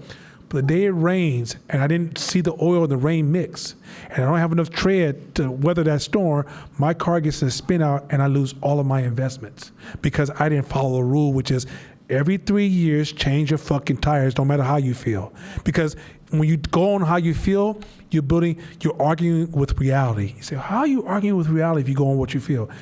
Because you can't feel uncertainty. So you set up rules to protect you from things you don't see coming. So when they come, you're in a position. This is why you buy insurance. You don't buy insurance for certainty. You buy insurance for uncertainty. You don't be like, I'm going to pay for insurance next time I go on the road or next time I go to New York because they be driving crazy as fuck. But when I'm in Oakland, I know this neighborhood. What? So rules is helping you create optionality in uncertain spaces. You see the game? This is real dope shit. This is why entrepreneurs not using rules is fucking insane to me. Y'all want to play this free, lovely peace and I should do whatever I want because I'm really traumatized and I'm really have no confidence because I ain't did shit for myself. Love me not. Sit your fragile ass down, let the rest of us talk. Go ahead, next one. Not the same slide, don't you move. And overcoming short-term discomfort in ordinary moments for long-term gain displays self-control. Do you understand that point is so... that's why I said take a picture of this. You're working out in the gym. It's painful. You thought you was going to die from loss of oxygen a couple of times. You're starting now to remember your age because your knees are starting to send messages to you. You want to tell everybody about that shoulder injury that you think is coming up because there's a new pain in your shoulder because you ain't really used that shoulder in a long fucking time anyway, besides to put sugar on the third shelf. You done worked out for a whole month and you stop eating all your favorite shit. I've been eating this shit that tastes like crap for the last 2 weeks because you got me eating oatmeal without no fucking sugar. You got me fucked up. And then I wake up that third morning after eating oatmeal for 2 motherfucking weeks. The shit tastes like trash. I done ate all this earthly ass shit you been at. I've been eating so much fucking earthly shit. I feel like I can just eat the leaves off the tree and it's the same fucking food. I take off my shirt to get in the shower and I realize it's still the fuck there. How dare you disrespect me after all that fucking pain? Without self-control, you're done. You're going to sneak another cookie in every once in a while because it's going to take a long time anyway. Shit, I don't know why I'm doing this shit, bro. Right? And look, I'm gonna eat this oatmeal, but we're gonna have to put a little sugar in, a little bit more butter, a little bit more sugar, a little bit more cinnamon. Matter of fact, add a little more salt in that motherfucker, and let me pour a little bit of cognac on top. That might make it just taste just right. Right? I'm telling y'all how the shit's gonna start shifting slowly but surely, right? All of a sudden, it's late at night, and everybody's drinking Diet Coke, and you see that other Coke, you're like, well, I'm gonna add a little this regular Coke to Diet Coke, give it a little better flavor. Before you know it, you don't return back to a more fucked up version of the fucked up version. Because you don't have self-control. Because the long game, it has to be rules and ways to refresh your relationship to where you're going, keeping your eyes focused on the long game. If you don't, you are an impulse junkie. Ooh, ooh, ooh, ooh, ooh, ooh, ooh, ooh, ooh, ooh. Now, I can't even buy a house. It's just so expensive out here. I look at your spending. Damn, Louis Vuitton, Gucci, what the fuck is a fucking New Orleans fucking festival? What the fuck? Goddamn, went to New York 4 or 5 times, been at all the Beyonce concerts for the last 6 weeks. I think you could have bought a house a couple motherfucking times. What's wrong with you? Right? Impulse junkie. Impulse junkie. Impulse junkie. That's why this shit, like once you combine all these together, you can go from thought to action. The reason thought to action doesn't work, because first of all, thought is distorted. I don't know what the fuck thought is. So thought is being challenged. And then how you get to action, there's a whole bunch of stuff in between you got to work on all the time. So then you ask yourself, let me see, what's the next slide? Just because we said, what's the next slide? Okay, just read this last slide, then I'll conclude. Read this one. All 4 of these strengths are necessary for resisting the influence of the social default. Once you have them all working together, you'll be amazed at what you can accomplish. Now let's take a look at how to build those strengths. So we're going to talk about building those strengths in 2 weeks. I'm not going to be here next week. Court has another variation. This all ties together, but Court's kind of going at a different angle to kind of like round some of the stuff out. After we get to the stage of what are the strengths that are necessary, which is the week I come back to teach this class. I think it's the last class before the Thanksgiving, right? Mm-hmm. So when we teach that class, here's the honest conversation you need to have with yourself to get on the road to this self-confidence, self-accountability, self-control, self-control, self-confidence. What was the other one? Roll back. Self-accountability. It's self-knowledge. That's self-knowledge. Self-knowledge. Matter of fact, y'all know that was one of the words that was passed down by Egypt. Know thyself. It's so critical because if you don't know yourself, you get caught up in all kinds of trends. Once we get into the strengths and we identify how do you just grow the strengths in these areas so you can measure them, you can become measurable, not some shit like, I'm strong, I'm accountable, I got control. Sit your ass down. I want to remove it from the abstract to the real, like tangible tools to actually measure these things. This is what I'm going to challenge you to do. I'm going to challenge you to go home and give yourself a real audit. And how are you showing up to these things? And if you're not, don't listen to your ego that's going to tell you, but you're still great. You broke, you're homeless, but you know you're fabulous. Don't do that. You remember that when back in 10 years ago, everybody was in the club calling themselves a boss? Nobody's a boss. That shit fucked me up. Anyway, so here's the thing. So once you learn these strengths, give yourself an honest audit. Then have that 15 minutes or 30 minutes or hour of depression. Oh, fuck, I ain't been doing shit. Then make a plan and start growing. There ain't no such thing as too late. That too late argument is going to try to seep into your mind. I wasted all these 27 years doing nothing. I'm 33. I'm about to die tomorrow, right? like, stop it. Just stop. Y'all not old. Like, get the fuck out of here. Like, I'm 56, and I learn new shit every day and be like, yo, I'm being reborn again. This shit is the greatest shit ever.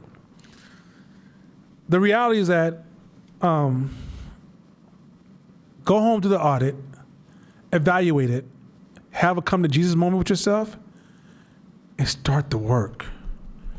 Don't tempt yourself to get into personal value, who you think you ain't.